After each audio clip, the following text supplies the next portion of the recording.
See families doing that no more. Then you don't. Get rid of everything that's underneath and just start over. And then the fun part, the steering. Hating myself already for coming up with another one of these ideas. 1966 Cobra replica. Missed the roll bar. For looks and for safety. So it's going to be a little more complicated than I thought. We got to create the structure underneath to hold all this together. This will make it or break it. Yeah!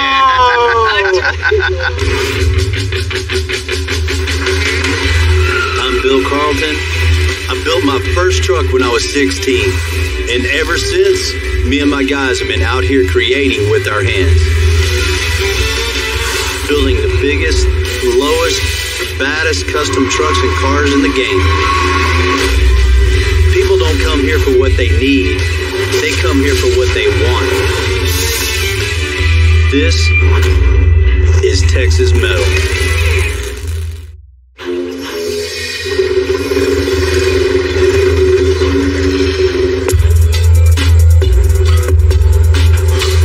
Is important to me, but some builds, they just take me back. Hey, what's happening? Hey, how you doing? Scott. Bill? Nice to meet you. Nice to meet you. This thing's cool. It's definitely unique. 1965 Ford Falcon.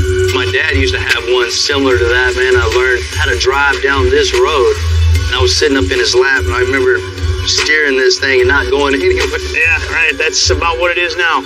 The Falcon was Ford's answer to the VW bus in the 1960s. Unlike the VW, the engine isn't in the back. It's right in between the driver and the passenger seat. I brought it here to let you work your magic. Ooh. I got two little ones and try to take like 3 weeks vacation on the road a year driving around, get out and see the country. That's really cool. So you need something comfortable, reliable, and safe. And cool. And cool. Getting my daughter and son excited about custom cars and maybe have them riding around in something custom someday. It's a cool thought. Let's check this thing out. All right. Man, this thing's really nice in here. But just not for put your family in and go across the country on. My wife will not drive cross country in this car with me. What kind of engine's in this When'd thing? you see this?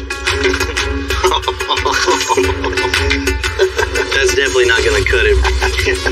We might as well give it some power for Dad on the weekends. That'd be nice. Yeah. That'd be nice. An engine change out is an absolute necessity. It has to be something that, I can actually keep up with traffic these days. You know, the dash, we'll start over, put new gauges in it. AC. It'd be nice to have a little AC. As far as the running gear, we just need to get rid of everything that's underneath this thing and just start over. New engine, trans, independent front suspension, rack and pinion. Make this thing drive right, because I know it's all over the road right now. Let's check out the rest of this thing. You got plenty of room in it. A lot of studio space in there. Yeah. You're wanting something nice, comfortable for the family, for the kids in the back. You want like TVs, iPads, anything like that? No TVs. Stereo, music would be cool. We got to think about it being unplugged back here. Use the windows as the screens. You know, I get where Scott's coming from. Totally unplugging, getting out, seeing the road, and letting the family enjoy what's out there. I wish my kids could do that. Let's go make it happen. Great.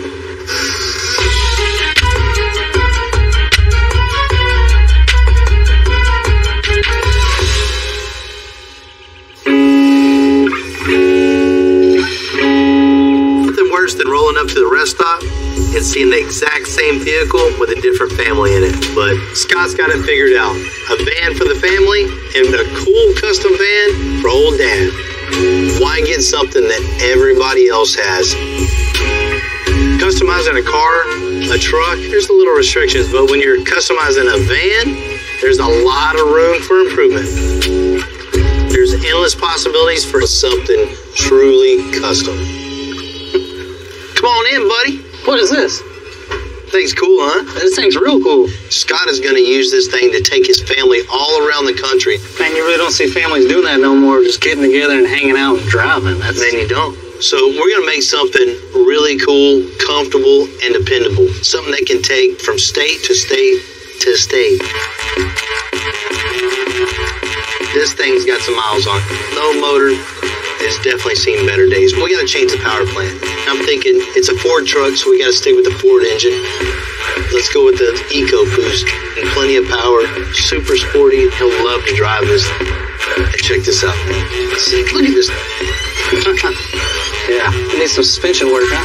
It needs a little bit of suspension work. We're going to go through this whole thing, front to back bumper, nice rack and pinion on this thing, and something that's really stable and tight and fun to drive. Going from that, reconfigure the dash. He wants AC in it, of course. With all this glass in it, It's going to get super hot. You know, this interior, man, has got a ton of room.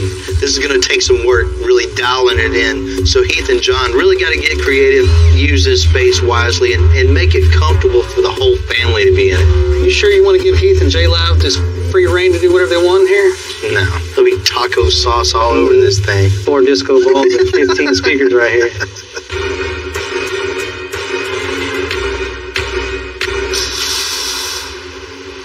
This is a cool ride, right? Yeah, it is, man. You check that thing out. Hey, there's so much room. Before we cut out any of the old suspension, I asked John and Will to take out the interior so we don't have any fires. There we go. All right, you take that. I'll go put these in a bag. You can never have enough bags. It's so important to label everything, every little section of the vehicle that you're taking apart. And the reason is, when you go to put it back together, you're always questioning, what did this bolt do? And so the better you label now, the more time you'll save later, and the more professional your job will be.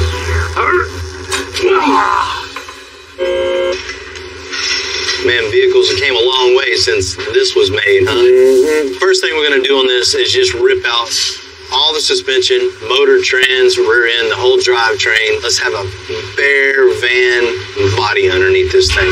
Let me start fresh. Cool. This van's got problems, I got solutions.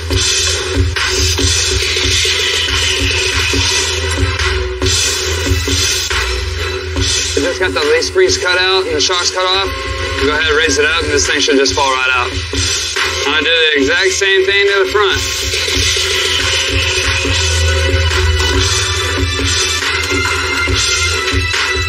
Since we're going to be pulling the transmission and the engine together, I'm going to go ahead and pop our transmission linkage, shifter linkage, all that stuff. Take a couple bolts out on the bottom. Things should come out pretty easy. Now I got the big factors out of the way. I can come through here and just tear this thing down completely.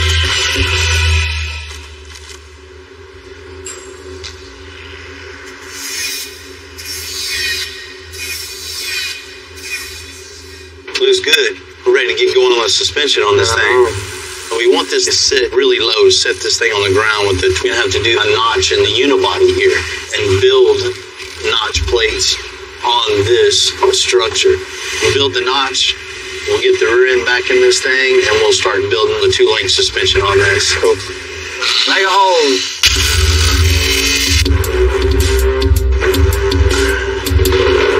This whole van is a unibody construction. What that means, there's no full frame underneath this. The frame is actually built into the body, which gives it the strength and rigidity.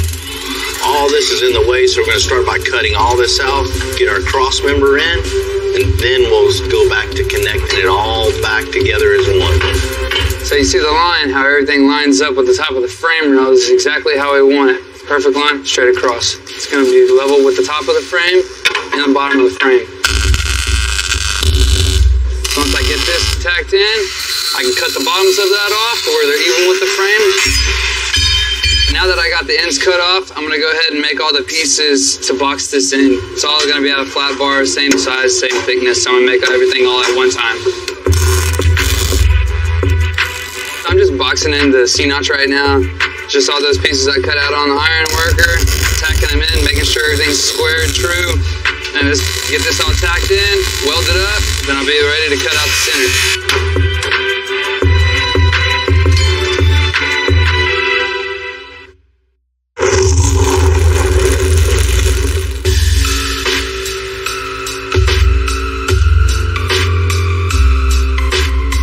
We're far out now, Ryan. Huh?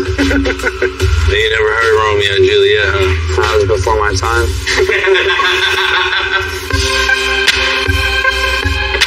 You know, this old Ford Falcon van came with a straight front axle. We're going to convert it to an independent front suspension. Ryan finished the notch on the rear end. Now he's making space for the new front suspension and the cross member.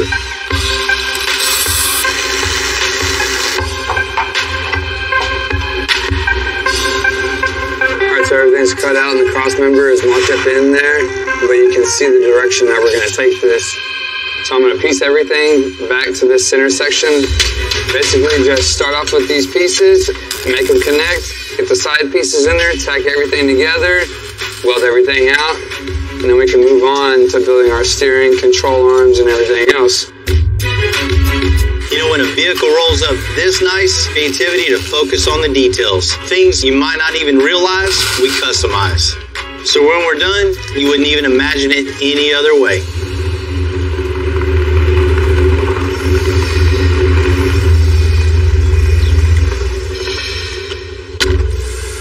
What's happening? Hello, how you doing? Hey man, good. Juan, nice to meet you. Nice to meet you. You got the little Cobra, huh? Yes, sir. But this thing looks fun, a little replica. It is a little replica. You know, these cars are super cool. Original Cobras, 7 figures. Even the replicas are 6 figures. Real or fake, it's still a pretty cool car. What do you got under the hood? Let's go ahead and take a look. Man, a little Chevy big block, huh? Yes, sir. I definitely wasn't expecting that. A lot of people usually don't expect that when they see it. It's a 454, plus it has a 400 turbo transmission. Well, I already know this thing has plenty of power. That's one of the reasons why I'm here. I need something for protection, something for safety. It's got that much power? It feels that way to me. I can definitely see a roll bar back here. You know, that's one thing it's definitely lacking. And for looks and for safety. I like it. I think to really get the feel of it, to really see what you need, I might need to drive this myself and kind of see how it feels, you know what I mean? Hop on it. Yeah? Yeah. You know, when you're building safety equipment, see what the car feels like.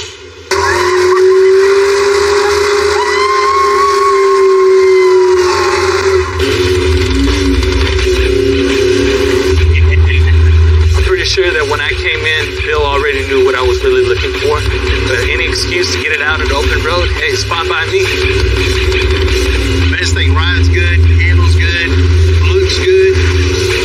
But I definitely see what you mean. You know, at times it feels kind of squirrely and unsafe for sure, because it has so much power. I appreciate you letting me drive this thing, really getting a feel for it. It actually does help with the concept of the styling of the car. Yeah, that's the only true way to get an understanding and seeing the need for it. For sure. Or maybe, yeah, it does need it. That was something, wasn't it? This thing's fun to drive for sure. We'll take care of it for you, man. I appreciate it. Let's go do some paperwork. Thanks, sir.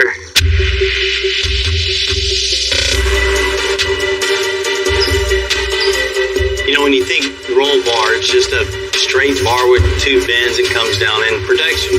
When you're designing a roll bar for such an iconic sports car, that's a totally different subject. That not only safety in mind, but something that's totally stylish, and with every angle you look at it, you want the design of the roll bar to flow with the rest of the car.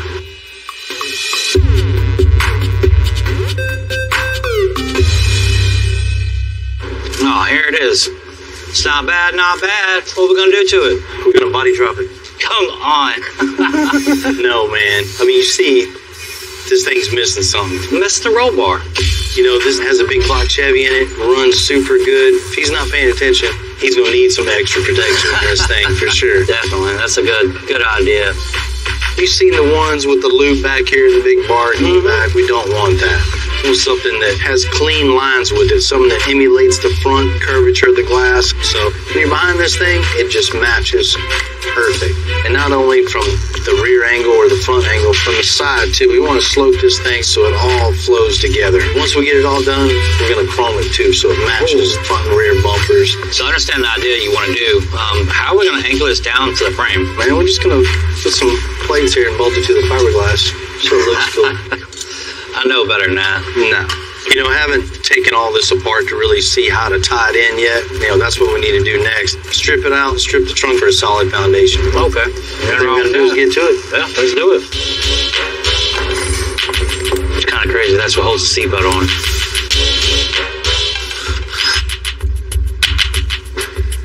All right, last piece. All I got left to do is pull this carpet, this padding behind it. Then we'll kind of be ready to start figure out how we're gonna put the roll bar in here safe, and then we'll worry about how we're gonna style it. Oh, got it, huh? Yeah, How you do that? Man, there's just nothing to tie anything to. No. Not only are we going to have to create the roll bar itself, we got to create the structure underneath to hold all this together. So it's going to be a little more complicated than I thought. You can't mount anything to just fiberglass. You got to have a backing support. Perfect. Going to the frame to really make everything super strong and super safe. All right, man. It's in there. Then we got our foundation.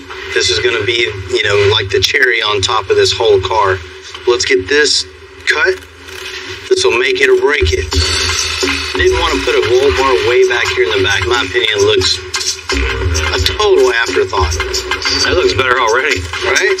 I want lean and flowing, so we had to cut the corner of the body out. It's a real subtle difference. I mean, that's what you want. When this thing is done and finished and painted, you will never know it was ever messed with because the lines are still going to flow and look like it was originally made like that. We're going to roll this pipe so everything has the same flow. So the same arc for the roll bar as it does for the windshield. So we want something that all plays together. Cool. See, we got our line and our square little box here. So we have 48 inches from here to here, and that's the widest point of the car. So we have to bend this so it fits in this box. Then we know when we take it over to that car, it's gonna fit.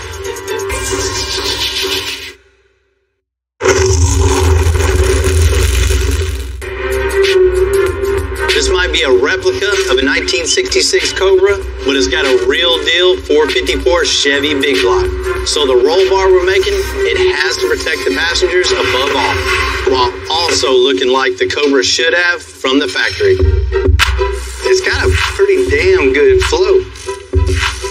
Maybe a quarter measure all day long, but especially something like this, it's pretty damn close. Everybody's gonna be looking at it. They're not gonna be measuring it. Did you ever get in trouble for standing on the couch? You really want to check every angle. Sit in it real quick, Jim. You want to really get back and get a feel for the overall car itself in relation to what you're building to it. That looks real good. I like it. It looks nice. Let's tack this sucker on. The next step of this thing to make it one whole unit is connecting the outer plate to the inner plate and making that plate go all the way down to the frame. We have our plates on the frame, so the next thing is making the pipe from plate to plate. So we're gonna put the wheel on, drop it down. Let's see where this thing rides at and how much room we have in between the wheel and the bracket. We definitely don't want the tire to rub. That would definitely cause a blowout, and we don't want to test out our roll cage that quickly.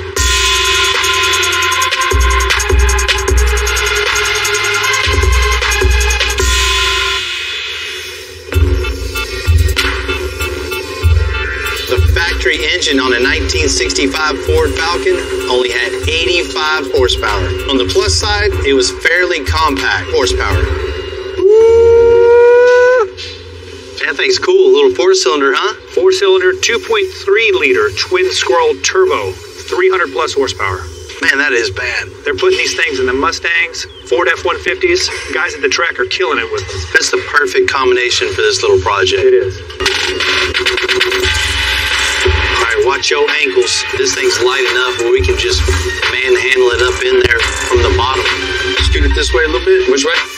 Forward? I think you might have to get the lube out, buddy. It's close or what? Yeah. How's it looking back there? That's all I got. I'm touching the floor back here. Okay, forward. This side there. Go right there. Good. Fits in there good. Gotta make the doghouse a little wider. I don't know if we need to make it taller or anything. Let's get the rack on this thing and make sure all this is going to work. And then the fun part, the steering.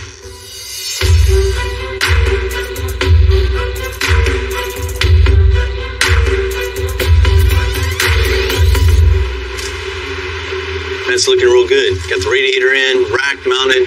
Looking all right. You see what I'm looking at, though? Yeah, you know the next thing is coming. And you got the column out here. The wheels are way out here. It's super easy to connect the rack to the steering. Yeah. But on this, we're going to have to connect the column all the way back here to the rack. It might not seem that hard, but out of all the ones that I've done over the years, I've never had to deal with this. Yeah. Anytime you see it when it's done, you go, oh, that's easy. Yeah, exactly. But it's figuring it out and getting it to that point. Exactly.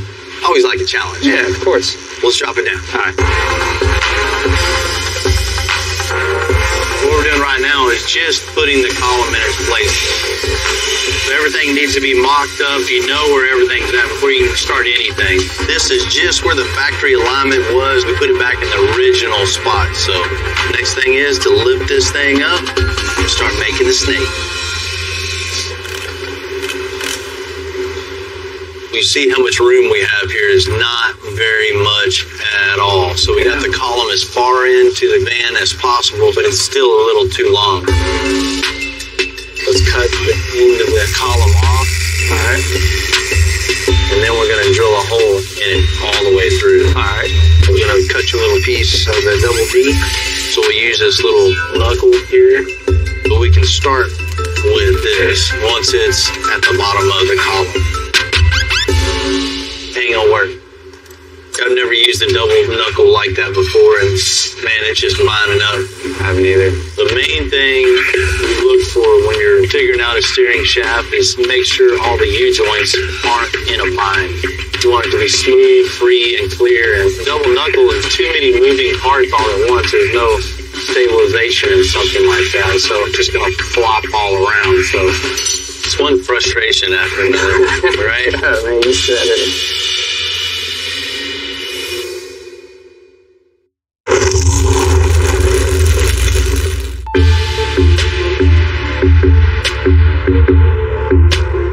Because we changed the 1965 Ford Falcon van to independent front suspension, we knew getting the steering configuration was going to be a lot of trial and error. What's up, fellas? Look what I got here. Buddy? Oh. Fresh out the box. That's what we need. A 90-degree small gearbox. Hopefully, when we turn left, it goes left. When we turn right, it goes right. If your calculations are correct. We'll see once we get all this in. Cool. That's how I deliver. Appreciate it, Tom. See ya. It's going to make life a lot easier. Let's pull the column back. Let's get this in place and slip.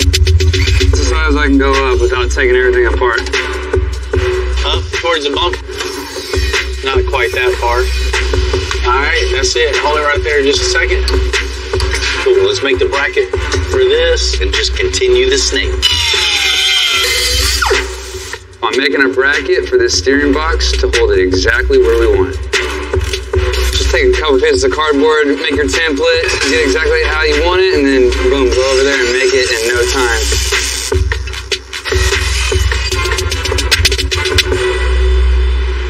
Yeah. Turn to the right. That's exactly what we needed. Problem solved, man.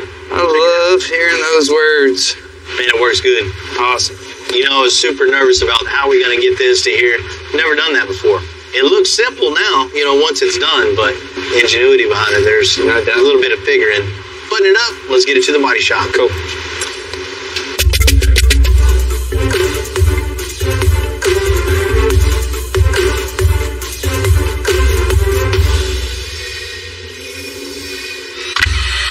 The roll bar is getting chromed on the 1966 Cobra replica. However, there's one thing still bothering me. There's just a hole drilled in. I mean, I don't get it. I can't believe somebody thought that's a good idea and that would be safe. We have to address this. We're going to come up with a way to make a little bracket to tie it into the frame. And that way, this thing is safe and secure and it's a total, complete, safe package.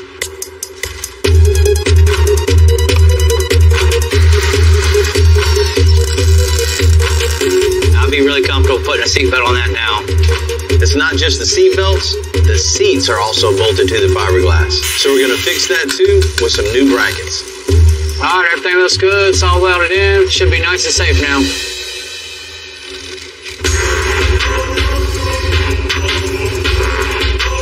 We're gonna push this thing in for a quick body and paint. And then we're going to install the freshly chrome roll bar. I'll hand it to you over the car.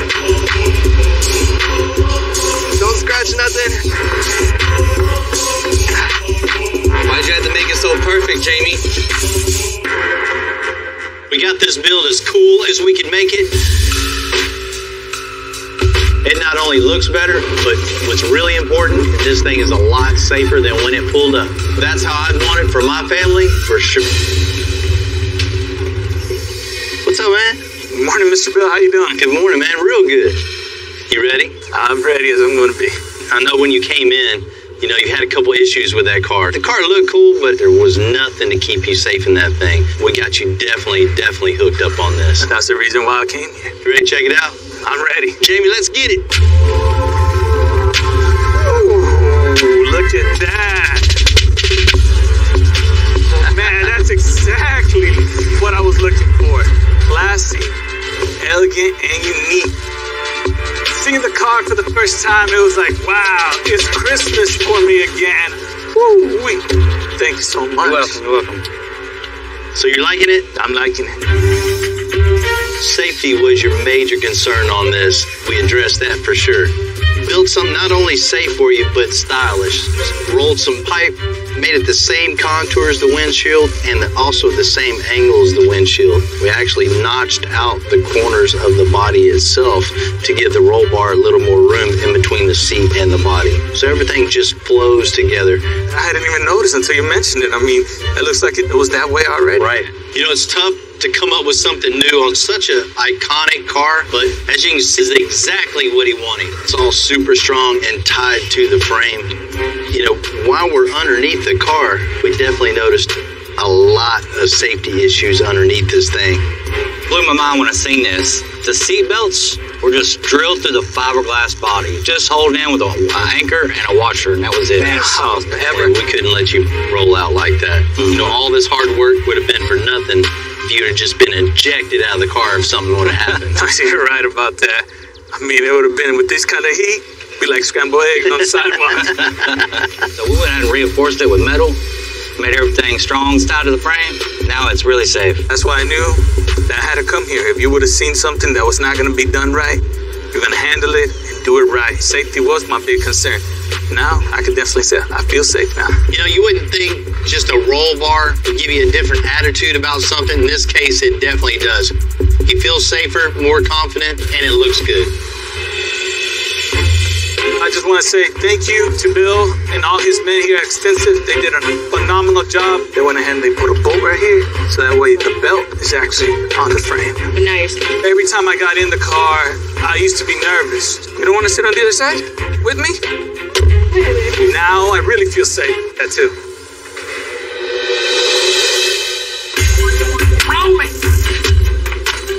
I got the wind in my hair. We gave the Falcon van a custom air ride, a new steering configuration, and an engine swap. Now the body guys are going to prep the cab for paint. What I don't want it to look like is some 70s peace van, with fluorescent colors or something like that. I do kind of like that. I wanted my first truck kind of that color. It's just fitting to have, the kids have their say-so in the color of the whole truck. I picked a couple of colors because I don't want this van looking cheesy. You don't want a loud, fluorescent, off-the-wall color that next year is going to get old on you. It's a family heirloom. It's going to be passed down to them. So if they pick the wrong color, they're stuck with it no matter what. They picked it.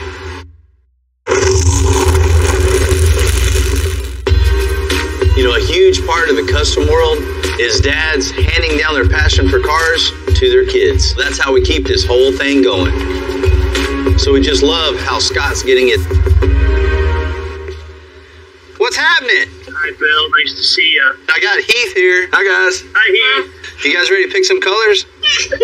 He's so shy. Ready? This is the brown. No, I don't like the blue. Okay. There's a green. The green looks cool. I like the green. Let's see what's next. Got like a tan, like a goldish tan. Oh, man. All right, there we go. All three of them at once. So vote for my favorite one. I like green. Green's your favorite, Cole? What's your favorite? My favorite is tan. Your favorite is tan. All right, Scott, you're the tiebreaker. Maybe we could do green layers. So I think it's going to be green. Green it is. You got it. It's a great choice. All right, guys. Appreciate your time. Thank you, guys. Hey, it was nice to meet y'all. Nice to meet you. Bye. Bye. Green it is. You know, all honesty, that was the color I was hoping they picked. This green is really going to make the whole thing stand out. With so much space in this van, the sky's the limit. And that's what I asked John to do. This thing is as big as the sky, so we're going to do a starlight headliner on it. I'm going to start when I go to put in the fiber optic lights. I'm actually going to be using a needle to poke holes in this, so I need something that's thin enough and easy enough to get through, but yet still strong enough to help hold the form and shape. Hey, look at that. It stayed together. Now that we got the headliner all built, wrapped, and ready to go, the next thing we got to do is we got to install the fiber optic lighting. To do that, I'm going to have to take these fiber optic strands here and I have to poke individual holes for every one of them. I've got 780 of them here. I better get started. I want to try to get this thing done before the real stars come out. There's really no easy way to go about this. It's just going to be time consuming and just got to sit here and do it. You know, it's just going to matter of poking all these holes and running everything through. But the final product will be so worth it. And I think it's really going to have that wow factor.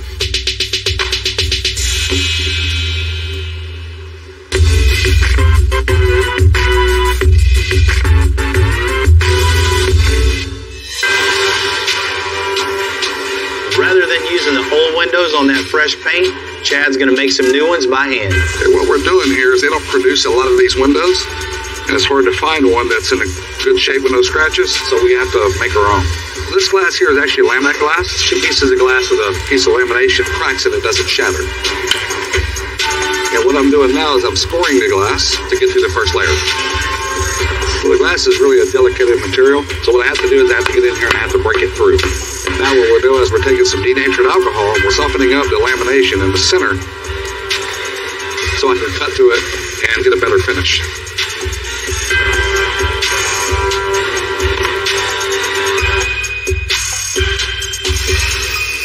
There we go.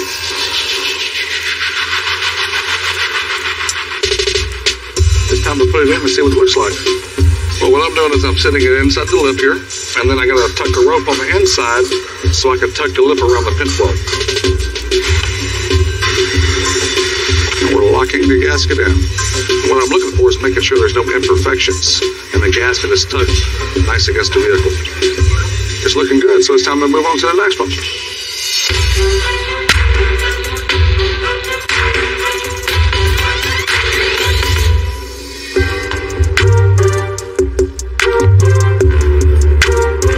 After 4 long days of dealing with this and poking all these holes, finally have them all in. As you can see, there's a ton of fiber optics here.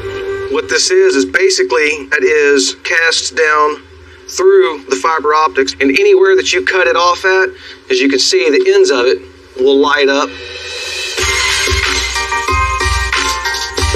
I'm only going to do this 780 times.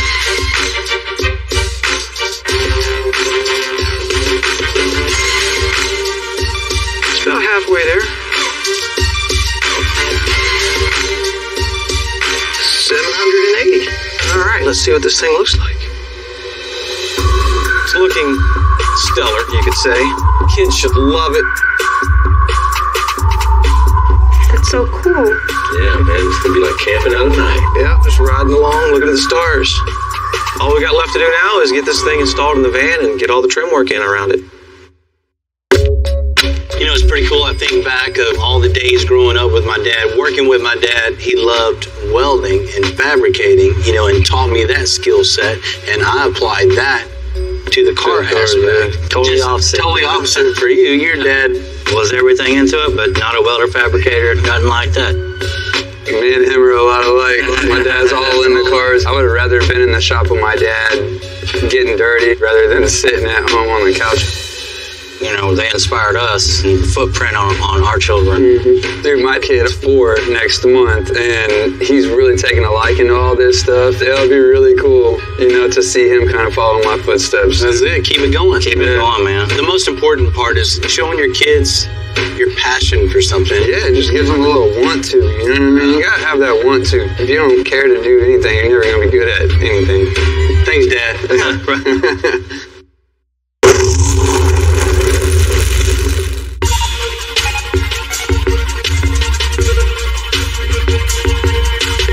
You know, the Starry Night headliner is definitely one-of-a-kind touch, and it just adds all the customization that we've already done to that 65 Ford Falcon van. That's pretty crooked board.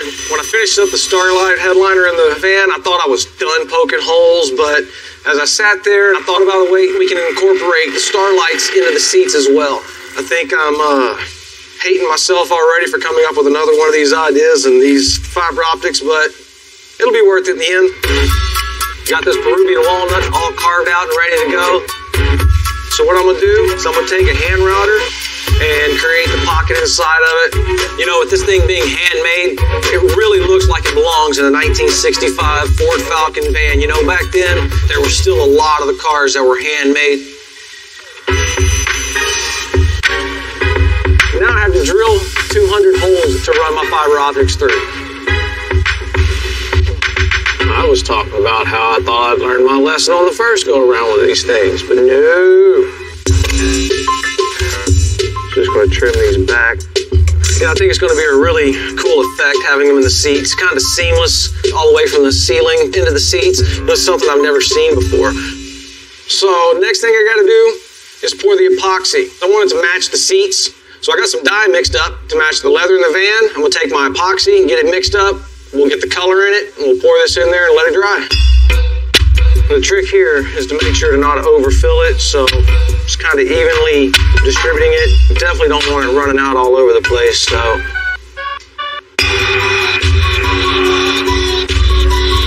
right, now that I got the seats all covered and everything, the next thing I got to do is just get the nerve up and cut this thing open. Oh, it's a sickening feeling. It'll so be worth it. Just got to remember that. It'll be worth it. So once I get this all glued in here, then we'll get the emblem in it. Man, this looks good, dude. Yeah, man, I think it turned out real nice. And they're gonna love it, dude. Well worth it, you know. I can't wait to get it to the kids and let them see this thing. God and his family have been waiting a long time for this van, and I know they're ready to get it back. Scott's a really busy guy running his construction company up in Chicago, so we're going to ship this van straight up to him. Since this is a family van, I thought I'd ask my kids just to get their take on it, see if it's cool. You guys ready to go home? Yeah. Yeah.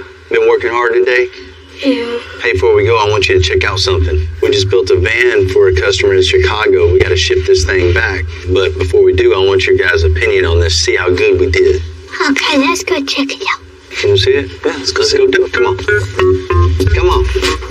So I want your guys' honest opinion, okay? Okay. Not just because I'm your dad. I want you to really tell me what you think, okay? Yes, sir.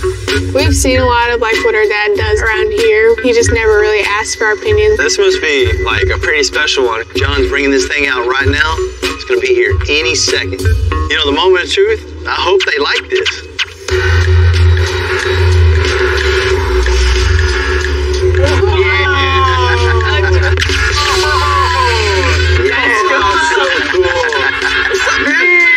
Like it? Yeah. Oh. That's really cool. The green makes it so good. You know, when this van came in, it was in decent shape, but it wasn't in this good a shape. We had to rip out all the old suspension, and we put brand new air suspension on this thing. With rack and pinion steering, it drives like a modern car should. The way it sits like really low to the ground, it's so cool. Right? Yeah. It gives a new little attitude. You know, we spent a lot of time on the suspension and steering on this van, but you know, the kids would never know that. That's all they want to see is just this thing go down the ground and get really low. And the old engine just wasn't cutting it either, so we got a brand new 4-cylinder turbocharged in this thing. That's cool. That's why you hear that nice little blow-off valve when it comes up. It goes, it's got plenty power. Oh, Of course, we had to have upgraded brakes, big wheels, freshened up all the paint, and all new chrome. And I really like the color. I think it makes the van pretty unique. His kids picked that color out. They got good taste. Yeah.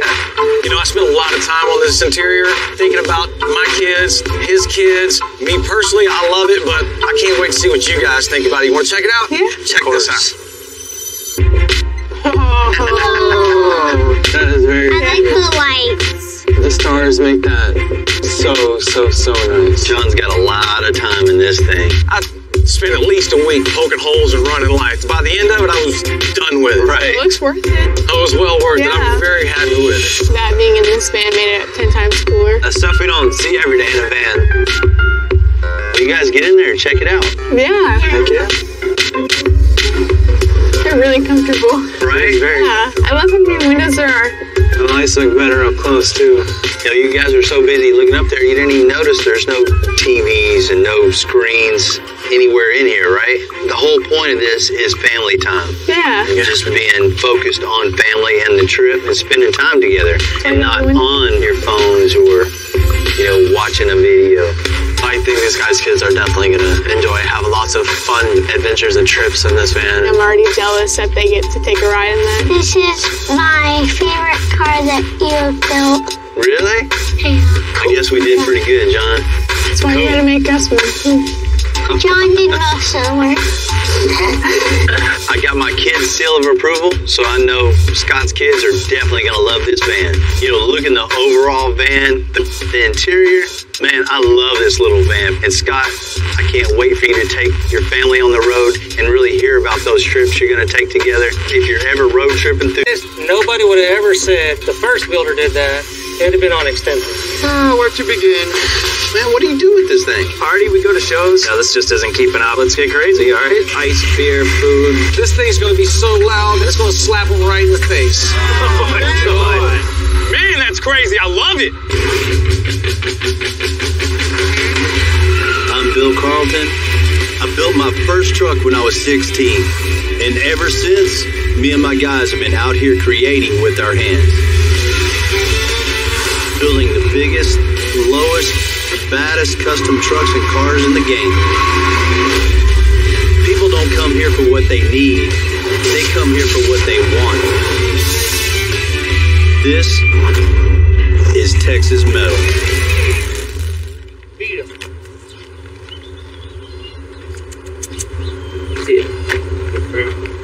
Every day on my way to work, I always pick up some breakfast for myself. And I tend to pick up a little extra for the dogs on the streets. When I get to the shop, I usually have 3 or 4 dogs, extensive. We like to take care of business. That's inside the shop, outside the shop, it goes all the way around. And when I say outside the shop, I mean the neighborhood dogs. A lot of them are super friendly. They just come up into the shop, walk around, look around, check out the new projects, and go on with their day. Don't drop them off here, but the ones who need help, we got a big heart and try to help them all the time. After a little bit of TLC, they become part of our gang. So just like everybody takes care of each other here at the shop, we got to take care of them and they take care of us.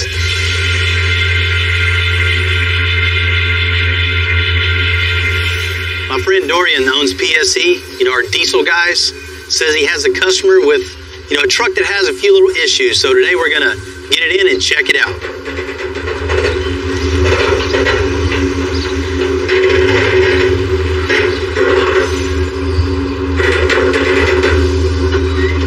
Hearing creaks and moans in a truck that high off the ground could mean multiple things. Could be just a little lube here and there, or it could be a catastrophe waiting to happen. What's up, Bill? How's it going, man? CJ. How you doing, man? Nice to meet you. This is the one you were telling me about, huh? That's the one, man.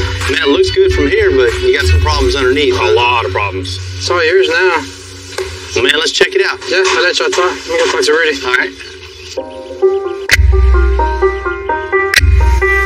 You see a couple issues just as soon as you walk up to it, huh? Just all the welding and grinding and everything up front. It just looks... Man, you can't have that. Oh, man. Told you it was bad. These drop downs are just super sketchy, man. There's nothing holding this but bolts on the outside. Man, that holds the whole weight of the truck, your load, everything. There's nothing to hold this thing from flipping out. Man, that is really dangerous. A stock 2017 F350 with no lift weighs over 8,000 pounds. This is exactly what I didn't want to see. A truck this high that weighs this much, that somebody could be driving down the road next to my family and yours. I mean, it's super unsafe, and this is something that needs to be addressed immediately. Oh man, I thought this was the bad part, but that's... Needs a lot of attention back there, Bill. You don't even have really even the plates bending. Bag mounts are all twisted. The 4-link bracket is about to rip off the axle. And whoever did this has no business building anything like this at all. And the sad part is it hasn't even been driven, really. Man, thank God you didn't get in it and drive it down the street and hook a trailer to this thing. Yeah. It's just an accident waiting to happen. It's not good. I go to shows and travel all across the country, and this is one of the trucks that I use to do most of the traveling with, and I have a lot of weight back there that I pull around too, and a lot of money back there too, so if something happens, I don't know what I would have done. When I picked it up, I didn't know that it was that bad. It was that crazy. What do you put behind this? You got a gooseneck trailer for this thing? I got a 40-foot. I've got 2 matching rigs. I got a big 95 old body style, and I got another matching Tahoe. And they all go on that 40-foot, so I needed to do what I bought it to do. Oh, you want to be able to actually use it? Yeah. Need a usable dually. Right now, I can't even drive it. Feels like it's going to fall apart. Man, I've seen this look a million times when you're giving someone the bad news. He paid good money for somebody to do this to his vehicle, and we got to redo it again. That's how the Tree of Shame was built. Let's get this thing unloaded, man. We'll get going on it, and we'll make it right for you. I'm looking forward to it. Let's go make it official. Let's do it. You know, this is Texas, so everybody wants, custom vehicle. Because of that, there's almost an endless supply of customers that want to get work done to their vehicle, and there's plenty of shops around. Just take advantage of that. Don't really know what they're doing. They just want to make a quick buck, and this is a prime example. Unfortunately, we do see this quite often. You definitely have to be careful of who does your work for you. Especially on a project of this size, man, as heavy as this thing is, it's probably 8,500 pounds. That going at 70, 80 miles an hour and something breaking on this thing is going to somersault down the road and it's going to kill somebody. When we're done with this truck, this thing's not only going to look cooler, it's going to be way safer.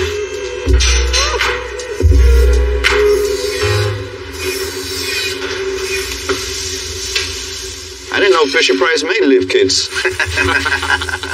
This is scary. This is super dangerous. There is no kind of support here holding this to the frame other than, I think they have 1 or 2 bolts underneath here. That's it. Bolts on the outside, a couple of them are just for looks. They're just stuck in the hole of silicone. Well, man, it's really scary. And please tell me he didn't drive this thing here. Man, he didn't drive it. He's only drove it around the parking lot, maybe a quarter mile, half a mile. That's all the damage of just the stopping and starting with this much weight with some shady brackets like that. I can't believe somebody sold him this job. I mean, that's just, unfortunately, that's what, a lot of people don't know. They're driving around with stuff like this. I mean, that's really scary. There's definitely a few things that we got to address on this thing. One of the first ones is putting some support back into this, attaching it to the frame, making it super safe and strong. We can use what's here. The basic design is here. The geometry is, for the most part, correct. Build some supports, some nice tubular supports to connect each thing. We can powder coat it in blue to match all the rest of the truck, and that'll tie everything in together. Next we're just gonna pull the axle completely out. Let's start over fresh, cut everything off. The 4-link brackets, the bag brackets, all of it's trash. We'll build all new bracketry, incorporate some tube work in that also, so it looks cool and is really strong. Everywhere you look, there's something going on. At least we got a lot of stuff we can put on the Tree of Shame. definitely get that extensive forest going. There's gonna be a lot. Let's go, man. Let's get ready.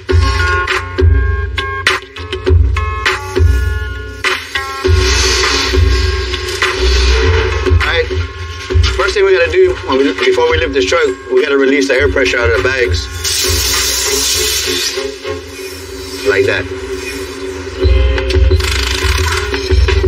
You know, this is like a crime scene investigation. Tim and John got to go through every inch of this truck to find all the bad work, tear it all out. Then we can start to make things right. Now look at this. We got a rub mark here from the tire. If it would have rubbed even more, it would have visually went all the way through and we would have lost air pressure in this corner and would have just been a disaster. When you remove that bag on that side, was it tight? Had a little rock to it. We got like 1/8 inch gap between the base of the bag and where it's supposed to sit. One turn and it came off. Look at that. Look how many threads was holding. Just one thread. They're uneven cuts, even strip bolts that are welded together. You know you're not supposed to weld bolts, right? Because they're weak. You had to cut the bracket so it would fit.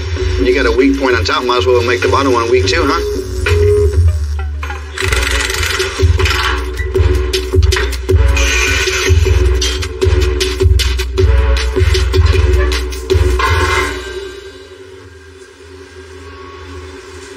Plate comes all the way down to here and over, here and over, and nothing but in the it's back. hollow inside, huh? Nothing tying them together.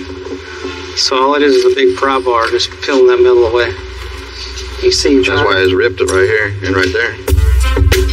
There's a bar 7 foot long.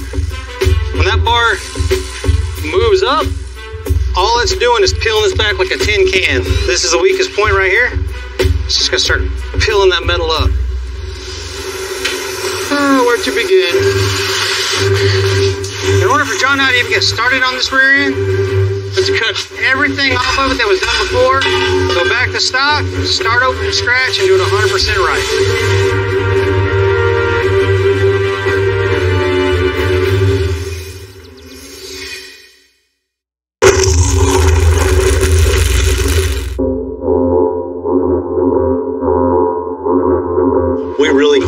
So we can rebuild it the right way. We're going to keep the existing drop-down brackets, but Tim and John are going to add a ton of strength to them. Okay, so what I'm about to do is burn out a 4-inch by 4-inch hole here. That way it gives us access to the bolts we're going to add to this. So we can reach in here and put a nut on every bolt that we can. That way it makes it extra tight to the frame.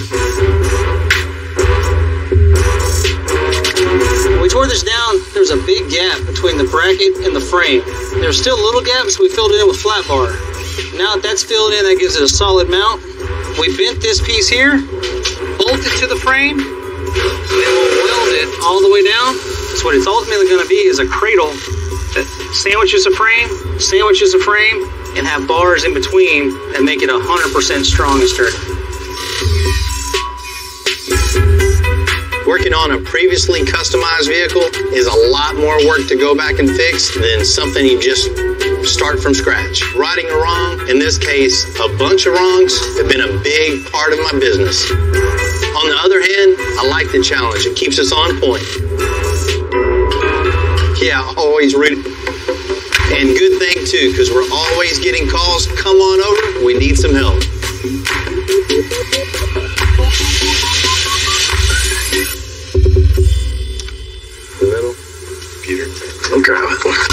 Hey, what's happening, man?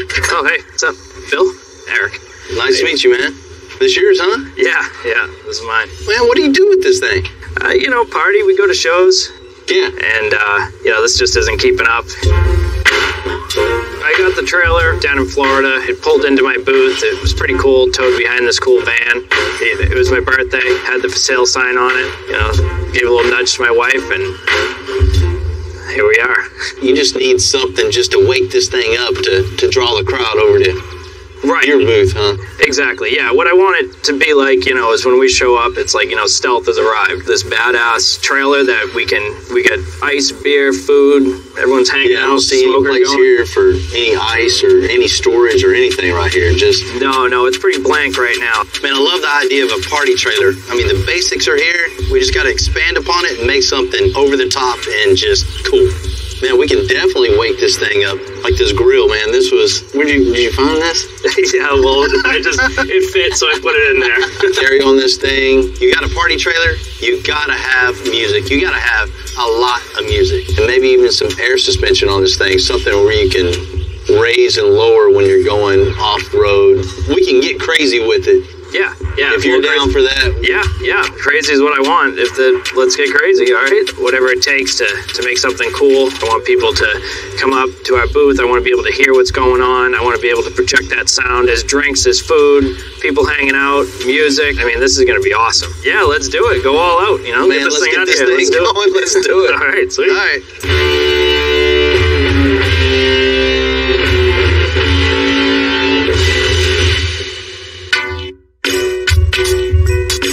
Party trailer was a great idea. It's a great concept. It works okay.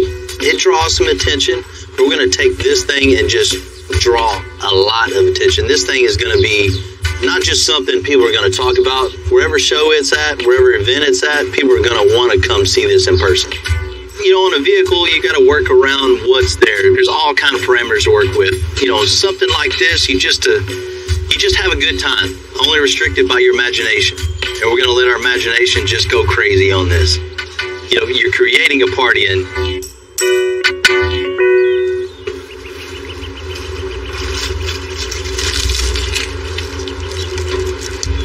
Looks like it's got sausage in it.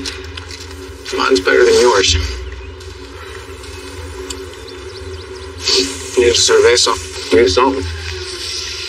But you guys, do you ever work? We're just trying it out. Make sure it works, huh? Don't worry. It's not lunchtime anymore. Well, it's taco time now. Yeah. Well, this is the next project we're going to be doing right here. Cool. This thing it's cool. We're going to make it way, way cooler. We're going to make this thing party on wheels. Fully functioning, one stop, make it, eat it, party. Absolutely. Right now we just have an old wore out grill, old smoker. That's it. No storage, no place for ice, no place for drinks. New grill, new smoker, just something just crazy. We have a tortilla maker. Pretty cool. You? Yeah, I'll go with the trailer everywhere. That would be cool.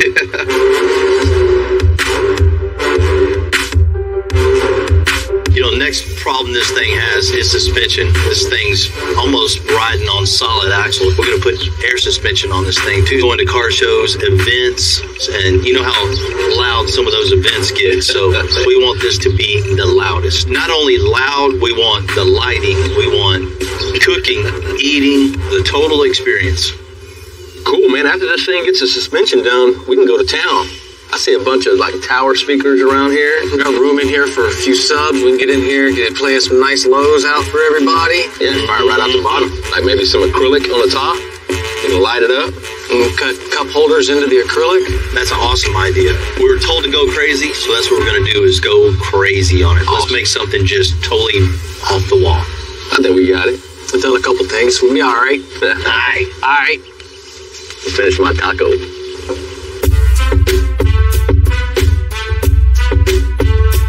Start tearing this thing down, brother? Yes, sir. I guess taco time's over. It's time to tear it up and build a new place to eat. Let's do it.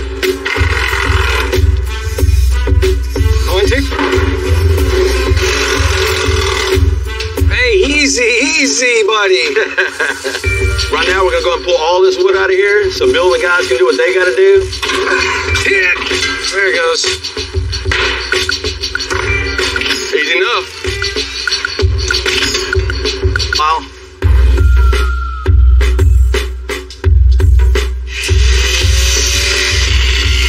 Good. Going up, bay 2. For a regular trailer just going down the street hauling whatever, these axles work pretty well. But with him having that big tire on it, it makes it want to bounce more. There's no kind of shock system to it. The 4-link system is going to be a way better system, especially going off-road, little twists and turns. You know, you want a little more clearance out of it. It's going to ride a whole lot smoother than this one axle right here. Yeah, it's probably a good thing he's changing it. It's all broke right here. It's all cracked. It looks like it's been broke a couple of times. I just kept adding weld to it every time it broke. At least it's at the right place now.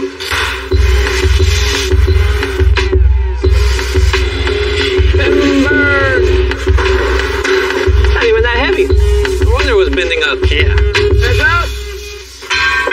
Now we have the axle out of the way, we have the brackets out of the way. We can clean this all up and we can start fresh. So we're gonna go ahead and cut the smoker off. It'd be nice and easy if we could just go ahead and cut around the circumference of it. But unfortunately, it looks like there's more welds underneath.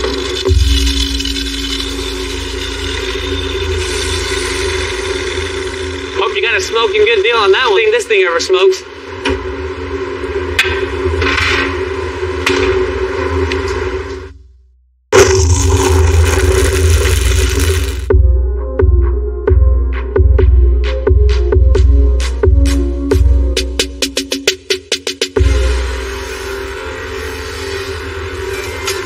Because this is a party trailer, it's about function as much as form. We need to smoke and grill like only Texans can. Something completely custom. So I made a call to the pros. What's up, Bill? What's happening, man? What's up, bro? These things look good, man. Yes, sir. We got our beautiful heavy-duty barbecue safe smoker and a solid stainless steel industrial gas grill, man, that can handle the vibrations of the road. Built all by hand right here in Houston. Craftsmanship looks great. It's all primer for you, ready for that beautiful paint job you're going to put on it. And I'm excited to see what you guys can do with it. Let's get it off and get it going.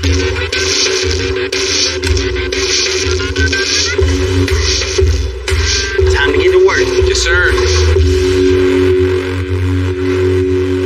That's a real critical part of building this party trailer is getting the cooking and preparation areas all laid out right.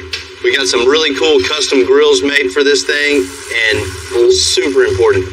This time around, we're gonna make sure every part has a purpose and everything is where it's supposed to be. To improve the functionality, we're putting the grill and the smoker on the back of the trailer. What we're gonna do is take the existing barbecue pit and we're gonna drop it down, because if we were just to make these fit right here, it would be way up here. And you can't cook meat like that. You're gonna burn the chicken. This is a stronger joint than just butting something up and welding it all the way around. So we're gonna make a 45 here and then an offset 45 right here to kick back. Some people would just cut this off and just throw a tube down and kick her over. That's not how we do things here at Extensive. Woo! You need me to hold it, Jimmy? Pick up on it so I don't mind.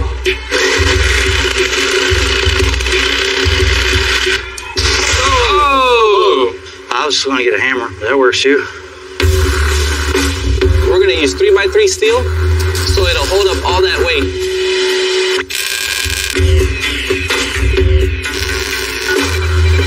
So I see we drop them down about 8 inches, so we're not having to reach up too high. Go ahead and mount these pits and drill some holes for the mounting bolts. Yeah, straight. Whoa, down a little bit. Put up.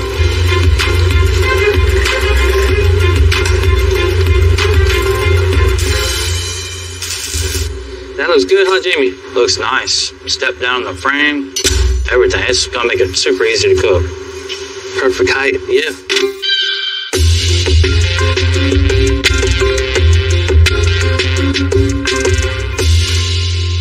You know, Tim and John have really been putting a lot of work on the F350, but it's heading in the right direction. Now they're lining up the rear axle to get it connected to the 4-lane. What we're doing now, we got the axle where it needs to be. And with the bars that we have, we're designing some brackets that go around the rear end and connect the bar to the rear end.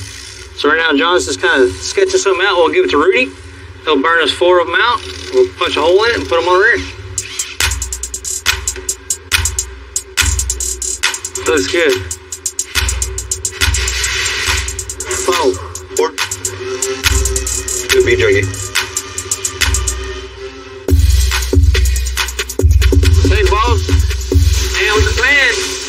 4 of these. For a truck this size, we always try to over-engineer it. In that case, we use 1/4-inch plate for all the brackets and tabs on this truck, which will make it a whole lot stronger. We're gonna make sure that's flush with the rear end. When we do that, we know this is in line with this one, and that one's in line with that one, because this is straight all the way across.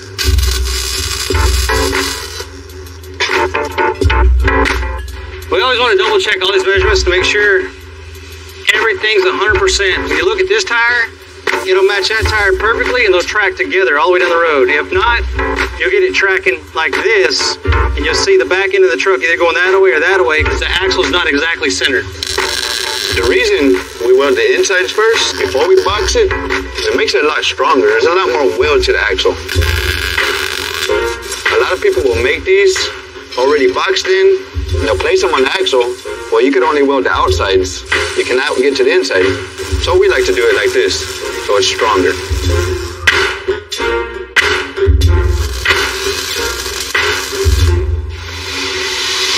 Some pretty good wheels there. Myself on a pat on the back. Now that John's got all this welded in, it's really strong. This with some pipe rolled across here, some other pipe crossing it, it'll be fully welded all the way around, and it's going to make a shape that's going to make it extra strong. Yeah, yeah. We're going to trace this one where it's going to intercross each other. We'll cut this one. This one will weld to this one, and this one will continue all the way to the rear end. This is going to be extra fun. The only problem with running all this pipe work like we do is you never get a simple 90-degree cut or a 45-degree cut. Everything's a weird coat that you got to do to make one pipe tie into the next. It's never really easy. There's always a challenge. But if you take your time and cut a little bit at a time, grind a little bit at a time, make it fit right, it'll just make the weld look a whole lot better with a tight fit. Time. It just takes time.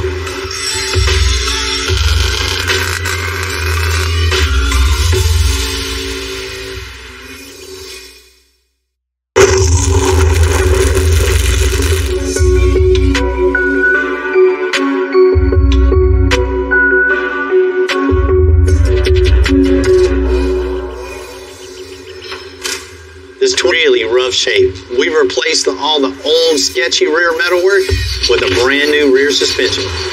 We're going to mock it all up with the existing 4-lane bars.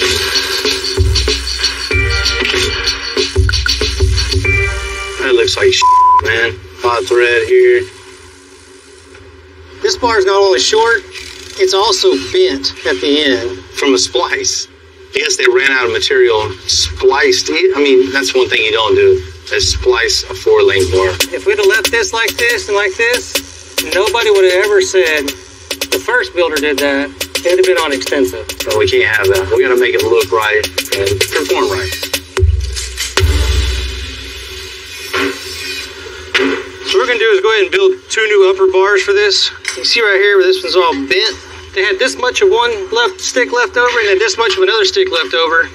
It looks like they just butted it together, beveled it, and then welded it to make one long pipe.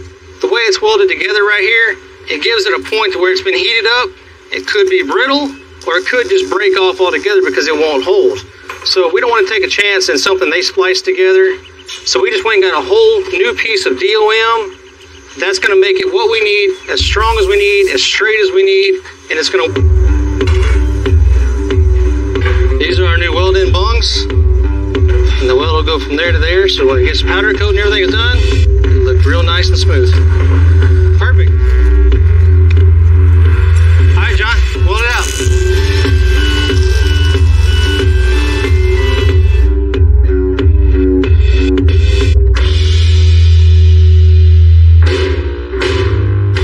When this party trailer shows up to events, the owner wants this thing to grab all the attention. Heath and John are going to make this thing happen with custom seats, bar tops, and a ton of audio. Got it? Yep. Bingo then. It's all you. For the countertop, what we're actually going to do is make an acrylic sandwich. It's going to be lit up in the center with LEDs. The hard part is going to be cutting the brittle material without breaking it.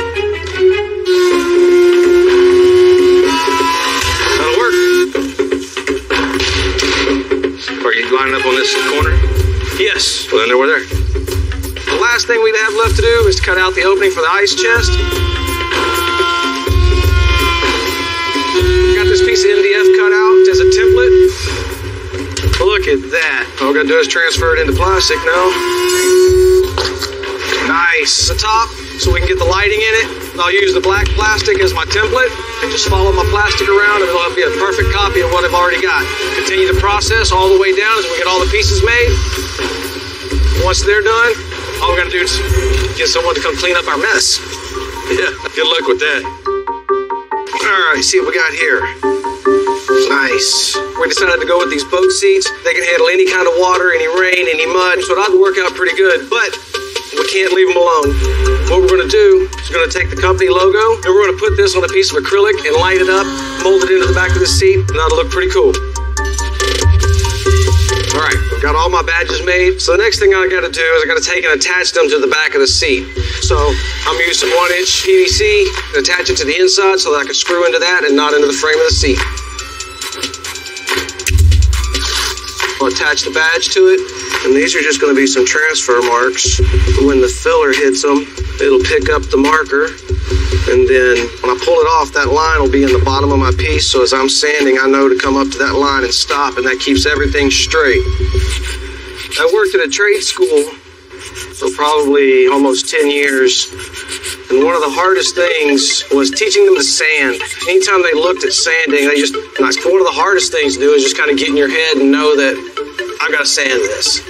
It's your space, spend your time, and just go to town. Now that we got all these logo badges roughed in and ready to go, next thing we're gonna do is put the party in them. We'll take them apart, get my elephant knife out, and get the carbon on it until I can get these LED strips to fit. Once those are in, we'll get it wrapped, get it sealed up, and get them installed on the trailer.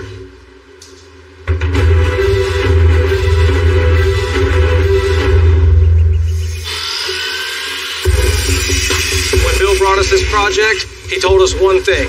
This thing had to be the loudest thing in the park, the loudest thing at the show, the loudest anywhere it went. The name of the game here is just as many speakers as you can fit. Anywhere you can find a spot, you cram a speaker and make it loud. This thing's going to be so loud, it's going to have people thinking, what in the hell were they thinking when they did that? It's going to slap them right in the face.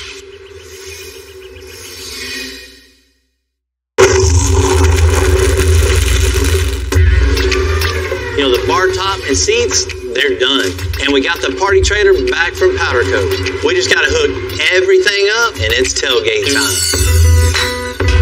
Tom and I are doing the final install of the air tanks, bags, compressors. Hooking up lights used to be difficult, but LEDs have made it easier by 100-fold. Small, waterproof, and durable enough to go anywhere. I'm adding about 170 feet of LED lights. And because you can never have too much sound, I'm putting in a soundelier. I hope the owner has some earplugs. To say we worked a lot on this trailer is a total understatement. We put everything we can put in on this thing, and today we're going to give it back. What's happening, man? What's up? Man, appreciate y'all meeting me out here at 1886 Humboldt Backyard Bar. This place is all about having a good time, having a couple of drinks, and just kicking back. What a better place to bring your trailer. Yeah, I appreciate you having me out here. This place looks awesome. Well, man, you said go crazy with it. We went insane with it. I can't wait for you to see this thing. Oh, yeah. It's awesome. Definitely over the top. That's so cool. I can't wait to see it. This is going to be great. You ready to check this thing out? Yeah, man. Let's do it. Let's do it. Oh my. Dude, are you kidding me? Look at that thing. Holy shit. Oh my god. Wow. I've never even seen speakers like that before. This is just crazy. Well, you wanted something to draw some attention, right? Oh, dude. That thing's insane. I love it. What's up, guys? You have something to do with this thing? A little bit. You all right? Great. So good now. As you can see here, we touched every part of this trailer, put air suspension on the back, so it's totally adjustable with a big, heavy 4-link on it, so it looks mean and nasty too. Yeah, I love the 4-link. I can't wait to really get under there and look at everything you did. I can't wait to get it off road, drop it down, bring it up. This is going to be perfect. You had old smoker in the back and a grill up front that you found somewhere. somewhere. I'm not real sure. Yeah. You know, a boy's Pitmaker got you hooked up with the smoker and grill, you know, centralized in the rear spot so you can, you know, keep all the cooking back to the back and just worry about the party in the front. The old barbecue, it was trash. Total garbage. And this new stuff, it's insulated. It's got all these layers. These guys are going to set me up with everything I need. And it's just so much better than before. You know, when it first came in, we sat down, we had tacos on it. First thing we figured out that it wasn't very comfortable to sit down and eat on. So we had to get comfortable seats in it. It's such a good idea to use boat seats because instead of the wood, I mean, now I don't have to worry about it. No matter what I throw at it, we're good to go. Bill gave us one other thing he told us. It's got to be loud. We aim to power 6 or 7 cars, you know, we put it all into one. 6x9s down the side, really just firing right into your gut. We've got the 10s overhead. We got woofers down on the bottom. This thing is so loud, you'll be drawing people for at least a mile away. It is loud. That is Make it a little bit better, we put lights everywhere. We even lit up the countertop. Lights in the seats, lights around all the rest of the speakers. Man, this thing parties all day long. The way they put my logos on everything and they light up, I mean, the attention to detail is just unreal. It looks like everything in excess. Exactly what I wanted. You definitely got that. How about we fire this thing up and really see what it's about? Oh, yeah. Man, the 2-pound burgers or what? Heck yeah, man. Texas-sized burgers for a Texas-sized party. Wow. When Eric is checking this thing out, I can tell he's just amazed by what he's seeing right now. Check out the... I can't believe how much sound those put out. It's unbelievable. Overall, I am just totally blown away. I mean, I asked him to go crazy with it, and it's just totally over the top. Built in. This is crazy. Thank you for everything. This thing's freaking awesome. You got it, man. I'm bringing it out to SEMA, Glamis. I'm going to put it out front of my shop up in New Hampshire. We're just going to have a party everywhere we go. Party on wheels. Thanks for everything. Mm-hmm.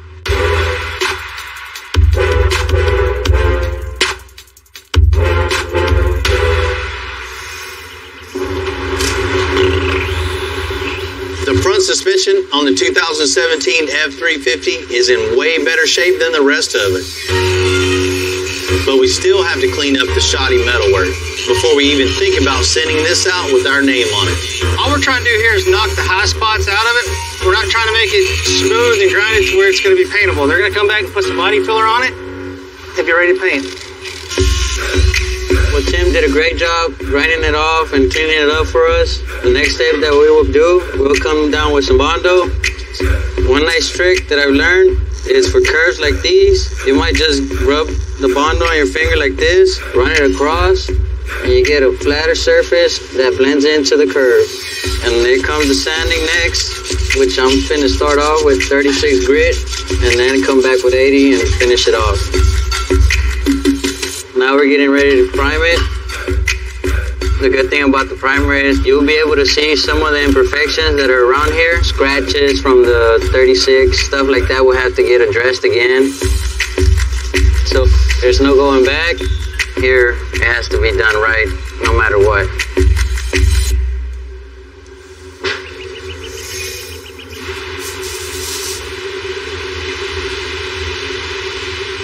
You guys did a great job on this.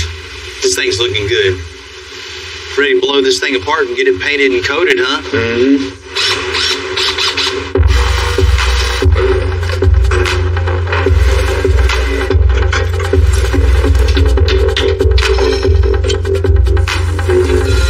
What the? What is it? A bolt weld on another bolt.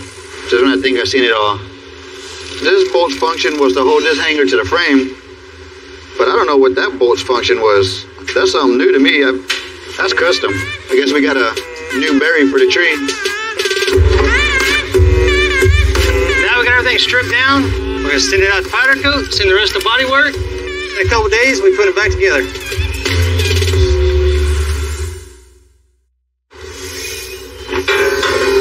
So where are these going? Gotta find a new branch. Years ago, there used to be a big tree in the back of the lot, and everything we've cut off just get thrown around this tree. Eventually, a big storm came, knocked that whole tree down. Was coming up, started welding up here, and that's how the Tree of Shame got started. All this is stuff that other shops have done that we felt was unsafe. So then over the years, as you added another piece, It's now growing like an oak tree. It's just growing up and up and up. True to form today, it just grows a little bit bigger, gets a couple more branches onto it. I think that's it. Shoot, 20 more years, it'll be as tall as the other one. Maybe taller. 5 years? 5 years.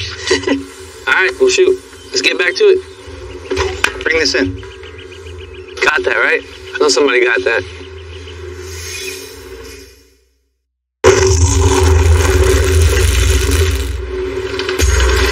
You know, there's a lot of work had to be done in this big blue F-350, but now's the time to give it back to CJ and his family.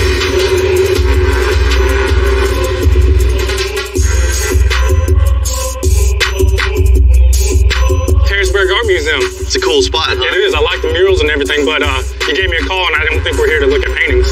Definitely not going to look at paintings today. Got something else for you to look at. Yeah. You ready to check this thing out? I'm ready to check it out.